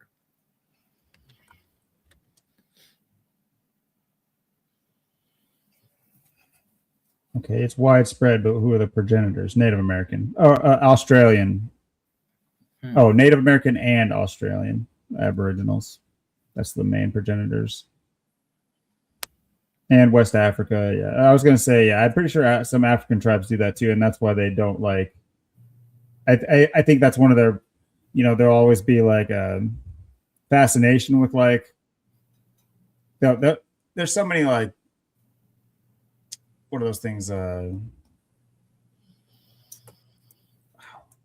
Where, you know, they'll send like the National Geographic, they'll send like their premier English guy down to like a remote, you know, African tribe and just see what happens. That's what I kind of take from it.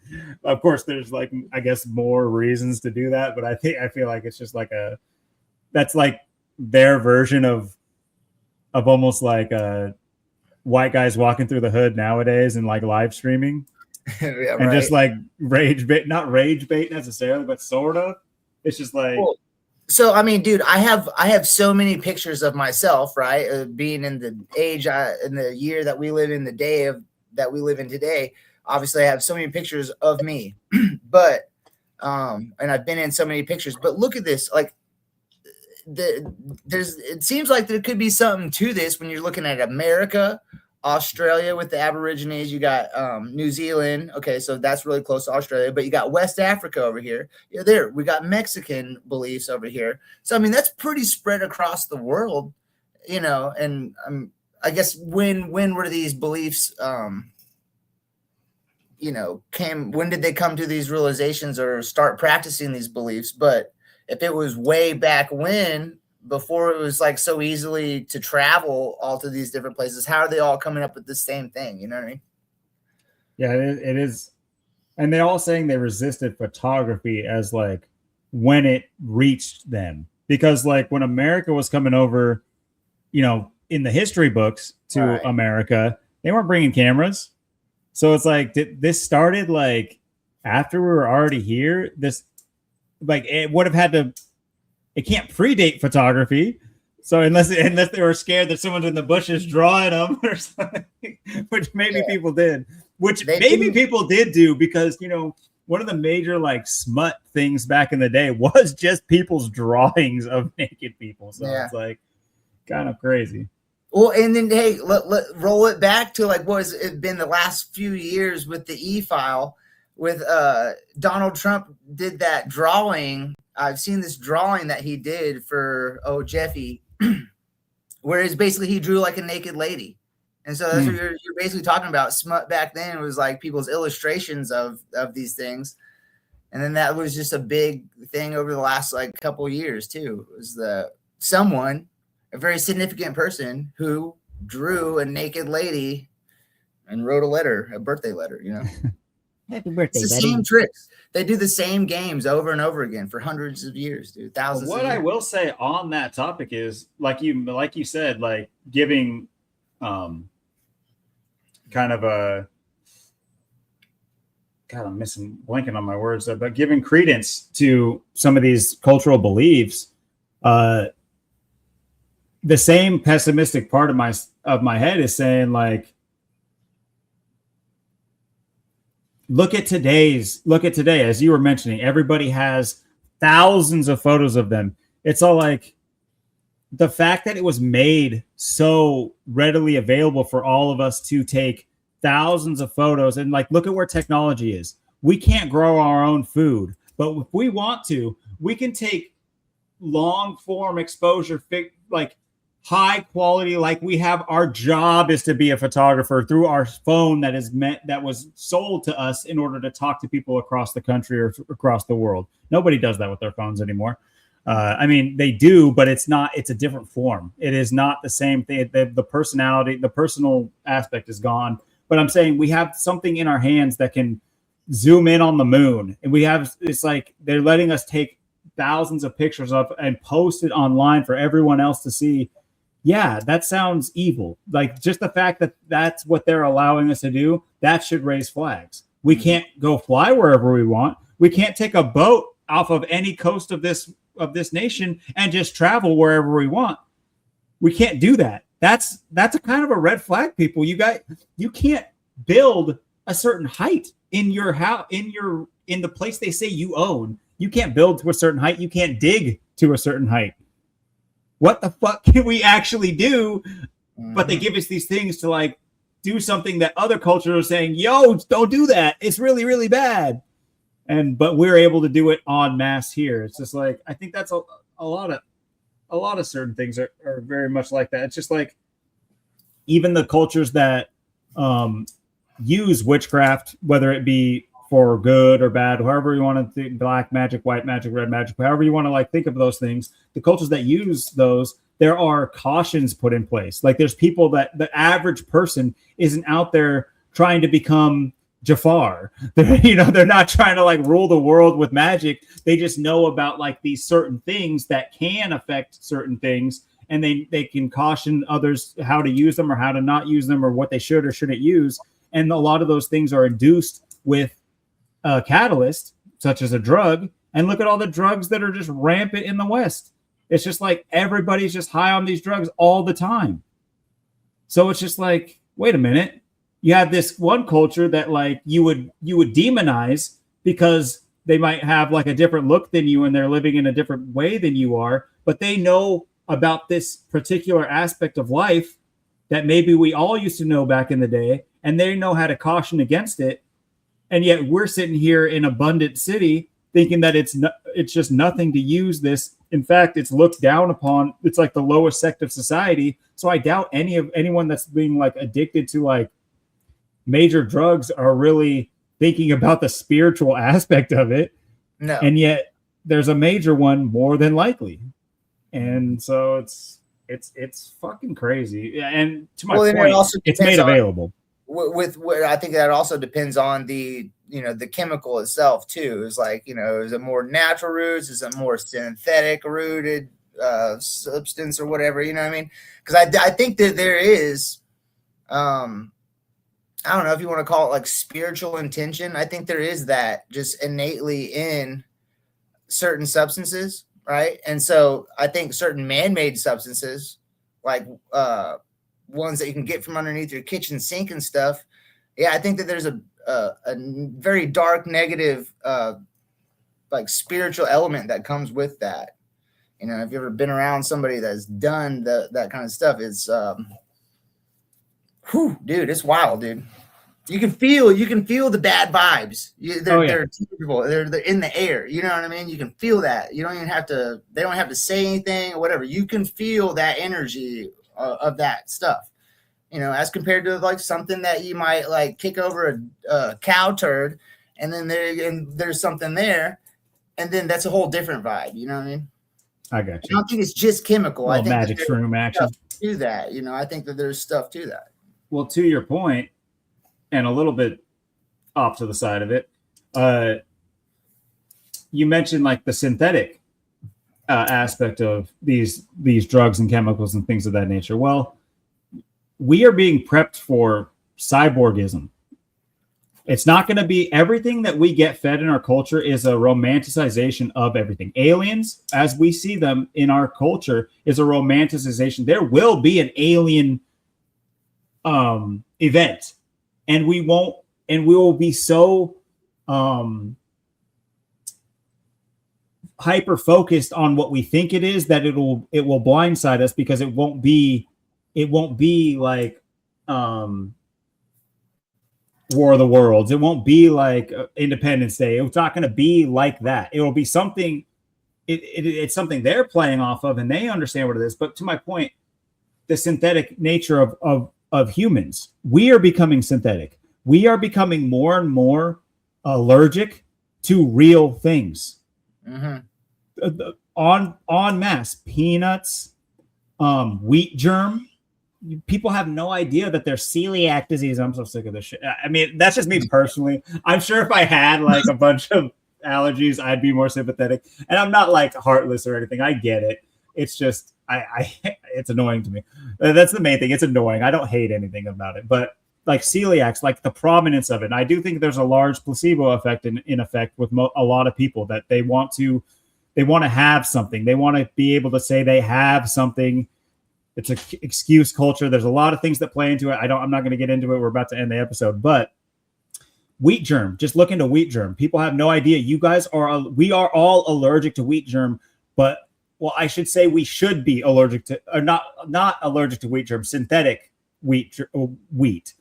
We are instead allergic to real wheat germ, which when you grow wheat, there is a bacteria, the wheat germ, that we should be 100% okay with. Our body can break it down under normal circumstances. We can not gain a bunch of weight. It doesn't sit in your stomach. It doesn't sit in the cells. It doesn't sit in the fat deposits like normal over-the-counter, bread does nowadays. Look at other countries. Look at Italy. Look at them en masse. They're like healthy individuals. All they eat is bread. Pasta, bread, pasta, bread. Boom, don't gain weight. Oh, why? Go look at the ingredients in their bread. Wheat, flour, or like flour, water. Oh, shit. That's all you're adding? Go look at your bread. Enriched this, enriched that, niacin. All these crazy things that replace what the germ is, but they don't spoil. It's Well, all for shelf life. sometimes, yeah, exactly. And a lot of people, when they hear like GMO food, they think like chemicals and dumping like liquids out of tubs and vats into things. Absolutely. But can you do me a favor real quick? Mhm. Can you pull up, just Google image search, like the origins of corn, like what corn is supposed to look like? Oh, Have you seen this? black and red and all sorts of crazy And colors. tiny. Like it Yep. looks like Like the top maize. stalk of like a little wheat grass outside. You think of an ear of corn, dude. Yeah, that far left, that's what corn was. We took it and like through agricultural practices and splicing, basically genetically modifying. Now you get the ear on the right. Do you know that all modern farmers have to genetically modify their plants? I'm talking about like Monsanto will ruin their life if they I'm don't. talking about they have to get like a chemist. They are given samples that they are to inject into their plants to hybridize them, and they are well versed in this. And it's stuff like you won't hear. You're not going to go to the corner bar in a small town of a farmer that has to do this, and they're not going to talk about it. Hell no, I'm dude, sure there's NDAs. How many ears of corn are they going to sell when they start talking about they're syringing their food with? What are you putting in that, dude? Absolutely. And it's one of those things of like selling it down the road. Yeah. You know what I mean? It's like right now. I don't have to deal with it now. It's not going to be me having to deal with it. And then, here we are. Yeah, but absolutely. It honestly looks like wheat. Yeah. To be honest, it looks like wheat. Yeah. Who's really watering their mouth watering thinking about an ear of corn if it's the far left one? No. I'd rather go like try to wrestle an elk or something with my bare hands than eat that little thing on the left. No. Absolutely. Yeah, that's a good point. And yeah, I mentioned it on the channel. You think of that, you're talking about the GMO. I immediately had the image of the corn, dude. That's what you made me think of. Children of the corn. That's the right. one on the right. That's for sure. I mean, the thing is, like, there's arguments that keep these things in check too. So, like I was saying, the shelf life, that argument makes sense. Oh, you'll lose a lot, not lose people, but you'll get people stopping right there. They'll say, "Oh, boom, shelf life, duh." Not every think about all the canned food that we need. Think about all the food that we need in order that can't be eaten right away. It completely makes sense. You can't. You can't harvest all this stuff and like have it instantly eaten by the whole country. Like, obviously, that makes sense. I get that makes sense, but it's so far deviated from the original sin that you don't even see it. You don't see that the necessity wasn't. It shouldn't be there. We shouldn't need there shouldn't be the necessity for billions and billions and billions of pounds of corn. It's not like people are eating corn on the cob by the billions every day. It's being created into sugars, into syrups, into oils. It's being all these unhealthy. I mean, it's outside of the food industry as well. It's way outside of. Corn is used in a million things. It's like ethanol. I was gonna say gas tank corn, bro. There's so many avenues that corn is used for, and it's not just corn. It's almost any. First of all, any biological product can be turned into ethanol, basically. Right. Well, and then you made me think of you when you're talking about the corn and you were saying the original sin, right? And then you start talking about these nefarious uses that they've wound up using for corn, whether it be the syrups and making us on the petro like we are. We're all petro addicts. Whenever there's been, I don't know how many different versions of engines can be run on water. All sorts of stuff. Loves that. Yeah. There's the new guy with the plastoline or whatever, the guy out of Chicago or something like that. But anyway, you're talking about the original sin. And I know that there are religions, there is spiritual practices where they don't mess with corn to the best of their ability because they see it as a corn. What we've done with corn, you see the picture right there. It's an abomination as far as they're concerned, which makes sense. And then you also think about the nefarious uses for it. essentially as a poison whenever you talk about corn syrup, and that's just a poison. You know what I mean? It's not. There's other things that you could use instead of corn syrup for sure. And it's not about cost. It's about destruction of our population, in my opinion. It's about poisoning our population. They try to do it in every which way possible, you know. Look into, you know, if anyone that's on city water and that, you know, they treat the water at the water treatment plants, and then there's certain chemicals they put in for this or that, but look into and see if your local water treatment facility treats for nematode parasite larvae, or if they maybe sometimes put it in there. You know what? One of the things I've mentioned on the channel multiple times is like, there's only so many plumbers, and there's only so many state contracted plumbers that actually get to understand our sewer systems and things of that nature, and the complex root of it, and like complex nature of it. And it's like, once you flush the toilet, how far can you, like, in your head, can you track that turd? Like, logically, it's not that far. The average person, it's not that far. Just turn on your tap to fill it up for a little bit of water, or go take a shower. Turn your shower on, and there's where that turd came from. It's all the same water. You know what I mean? Exactly. And if you look it up, that is exactly what they'll tell you, that they go through a complex desalination, all these processes to turn it back into potable water. Their definition, potable water.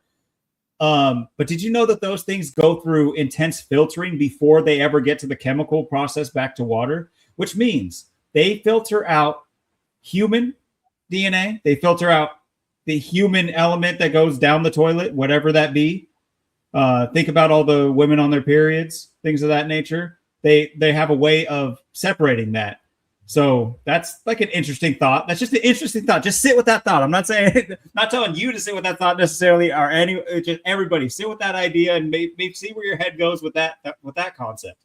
But human waste, anything else, they go through intense filtering before they ever reach a chemical alteration through the water, supposedly, you know, through these massive, I mean, city water is just crazy. It's just fucking crazy. The more you start to think about it, it's just like, this doesn't make sense. You got Angelica down the street who's just like, water means nothing to anybody. I live out on a property, and now I got a septic system and a well. So water means I got to pay attention to it. I can't understand how people don't pay attention to it anymore. It's like, I'm in there, I'm yelling to my son, like, hey, he's trying to take a 10-minute shower. I'm like, yo, get out of there. And then because you don't have to. They don't want you thinking in stuff like, they don't want you thinking in or having any kind of thoughts. Hour-long showers. Mindless water user. Yes. Because they need you culpable. That's culpable. It's all about culpability. They'll let you waste as much. They will let you do as many bad things as you can that's available, and he won't think it's bad because everybody's doing it. And that's going to be the end. That's going to be your undoing. That's going to be your signing on the dotted line. A 1700s UK version, some guy named Leroy Culpability Brown. He's a whole thing. He's a whole Culpability Brown. Ooh, that might be the episode name. No, but yeah, absolutely. But like, and also one thing is like, you're talking about the food, you're talking about all those things, but one thing that it really makes me sad is what it is. But you think about people who struggle to get food, you know, or water, food banks, exactly, or water as well. But like food banks are on the rise. I just saw something in my local area. I saw something online where they were talking about food bank hours or something. And I don't remember ever seeing anything about that before. But my point being is people are struggling. Like, there are people that die in this country or in the world. All right. There's people that die every day from like starvation. Mm-hmm. And how unacceptable. And just I can't wrap my head around something like that. Whenever, dude, food grows naturally. They're like especially in Florida. I know there's places in Florida. They used to have like streets that had orange trees. Mm-hmm. All the female trees have been taken, dude. They only plant male trees. They cut down all female trees, and they say it's because it was too messy. We having to come and clean the sidewalks with all the fruit and the rotting fruit on the ground and this. So that being the cleanup is such a problem, or it was enough of a problem enough to where you'd take a portion or a certain portion of the human or the country's population and just let them die of hunger. Food is natural, like, you know what I mean? Like, yeah, a 10-piece chicken nugget. There's not a 10-piece chicken nugget tree, but there's orange trees. You can grow potatoes easily. There's all bananas are maybe a little bit difficult, but apple trees are easy to grow. I got 4 of them on my property. I got 2 cherry trees. I got you wind up having more apples than you know what to do with, bro. Yeah, and that's the thing too.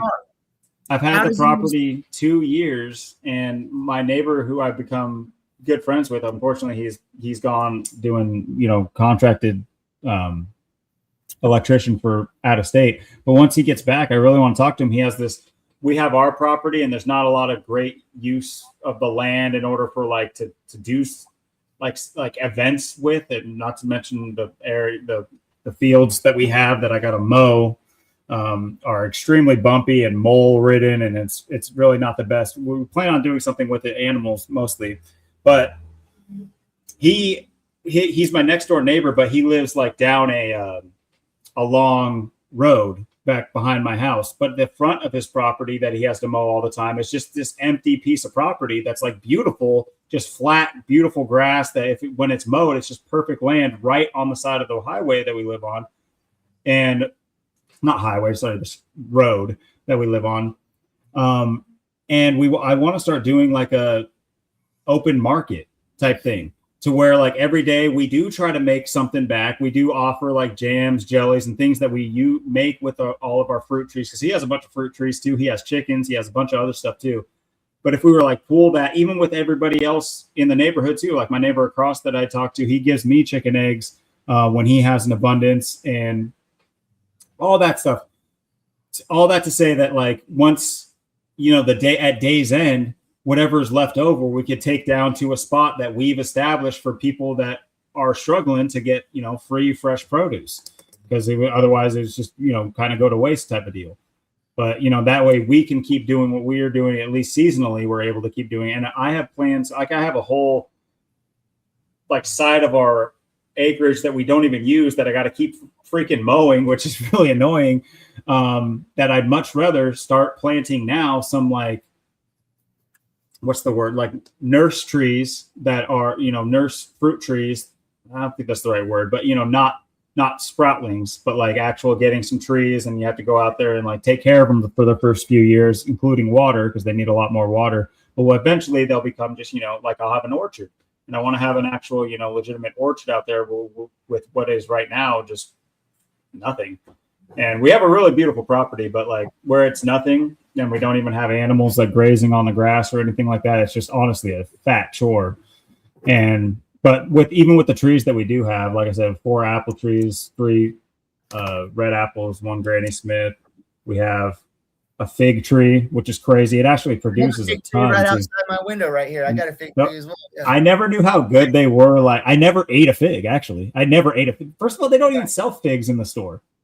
Well, they sell raw. It's not Yeah. Processed figs or dried, but they never have them just fig, there. They're fire just eating them. I never knew. They're so insane. It's crazy how good they are. Yeah.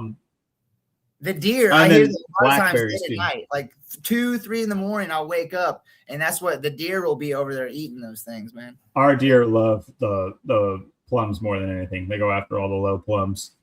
That's their favorite. We were out there camping, and I had my sister and her husband over just last week, and we were camped out on our property, and the deer were just walking right up to us because we were sitting by the plum tree, or we were by the plum tree. So it was cool.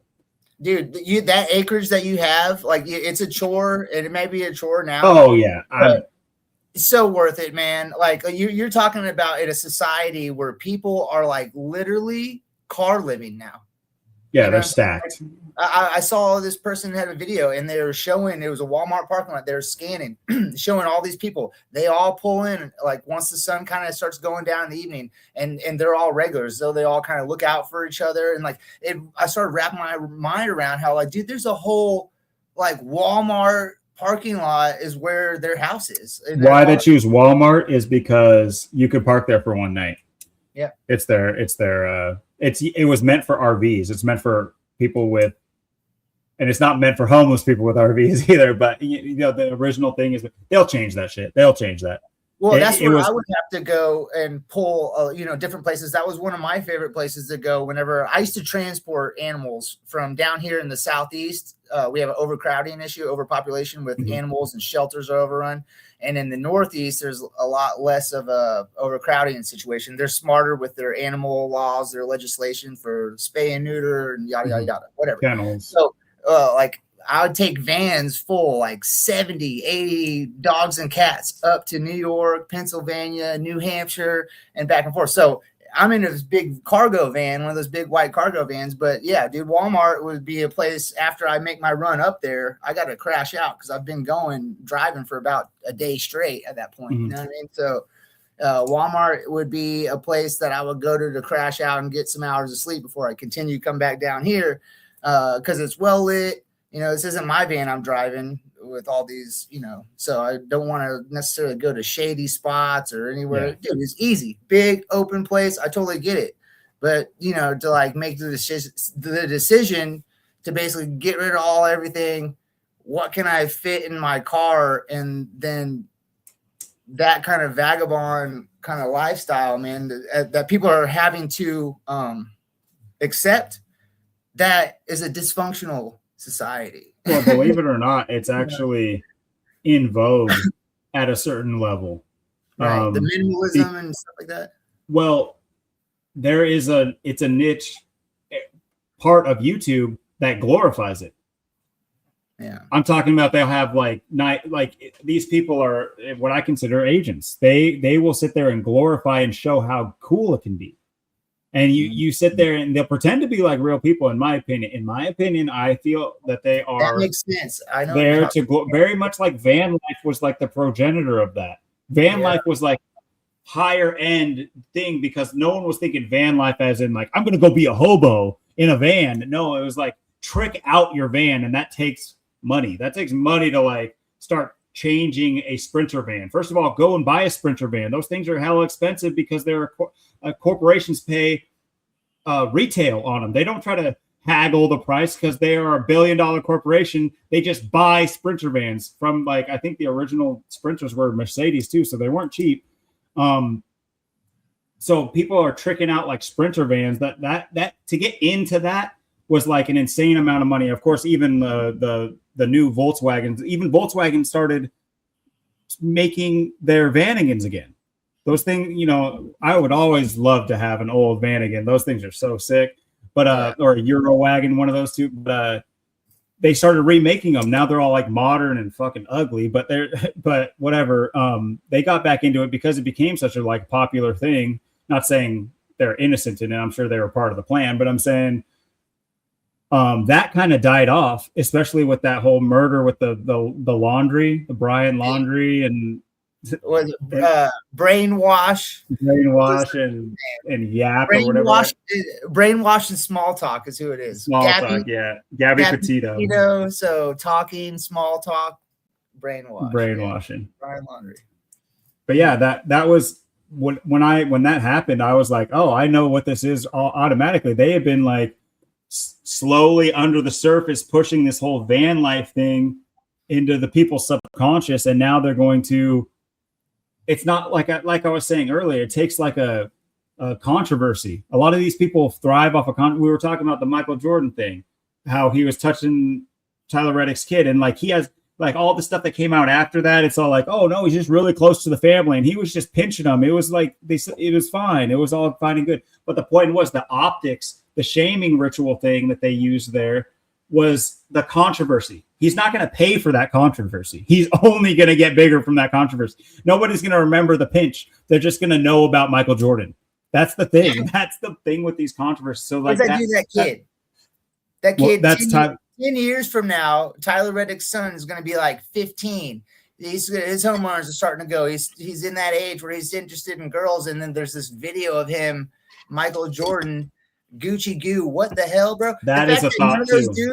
I don't care if you're the GOAT, greatest of all time, how many three-peats, whatever. Dude, he should have got his ass beat right there. His mom holding his brother or sister, I don't know what their second child, whether it was a girl or boy, I can't remember, while drinking a beer, while he's getting pinched by this friend of the family. Not happy with everybody's MJ. Drinking. Everybody's holding a Busch beer too. Any male in that whole victory circle, whatever, that didn't jump on him immediately whenever this dude's doing that. I don't care if it's Michael Jordan, whoever. I'm disappointed in all those, that whole group there, and just it was a photo shoot. Right. That's the other part of it too. The thing is that kid didn't sign up for it. So at least as far as I know. Again, like you say, it's a photo shoot. That was a whole script thing. And what that does is it shows the masses, especially like a NASCAR group and audience, that it desensitizes them and subliminally shows them that if they witness anything like that, it's better just not to say anything. Just go with the flow. You know, especially the NASCAR crowd, because like I said, the mom who's holding an infant and drinking, like it's just like you don't see that at basketball games, you don't see that at football. It's that they still want to preserve a piece of the redneck culture that made them what they are, and they what's it called? They'll they'll hold out because they're not redneck. These people go, Bubba Wallace, he might go damn, they might talk like that. Nah, bro, these people are living in absolute mansions. They don't know what redneck and LARPing. It's elite LARPing. It's LARPing. Exactly. But they will still feed their constituents things here and there that say, oh yeah, hell yeah, man, look at them all that. Because it's like, it's the same idea of, those cigarette ads. How do you convince a bunch of people with kids in the house to just smoke in that same house? It's just like you make it a part of the culture, you make it a part of the way of life, and you'll have these people hold it up as like a civic duty, as like a civic pride is what it is. It's fucked up. Well, I guess at that point it's not civic pride, but it's like pride, cultural pride, and in there it should be cultural abnormalities, but instead they're normalities. And unfortunately, yes.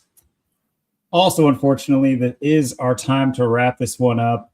I will say the same thing. Similar thing I say at the end of every episode. If you guys are wanting to hop on the channel, it is no better time than now. We are trying to be able to present a larger swath of guests so that we can start having panels, I believe, with King Richard's channel and other channels. And so far with Uncommon Truth Shaman, he's been a great foot forward as far as that goes. But we're always looking for more angles, more ideas, more conversation. Everybody has a different story to tell. Everybody has a different angle on things. Not required. Yes, it is. No, but yeah, absolutely. If you guys want to join, obviously hit us up in the comments. That works just fine. It's much better to hit us up on the email. It's scrolling across the screen the entire show, but it's also posted in the description. So check us out there and leave a message. And it's just as easy as hopping on. If you guys have any holdups, just let them fly out the window. Once you hop on here, give it 5 minutes. It'll be like nothing. It's like I feel like me and him have had days worth of conversation already, and we've only hung out for a few hours.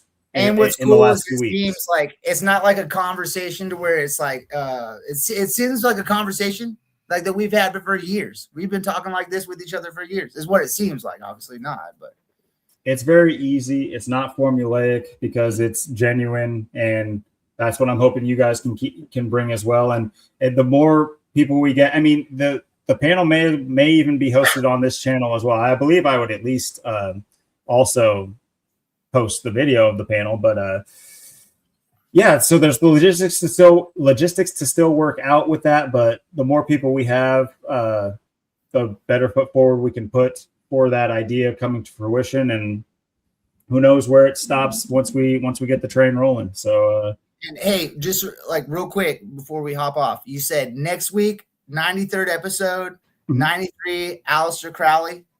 topic I'm matters. down for that. I'll at least be mentioning it. That's for sure. So, but yeah, if any of you guys have some homework you guys want to get done or things that you know about that topic or a topic you want us to cover, please let us know in the comments so we would have some time to prepare something or something of that nature, or the email.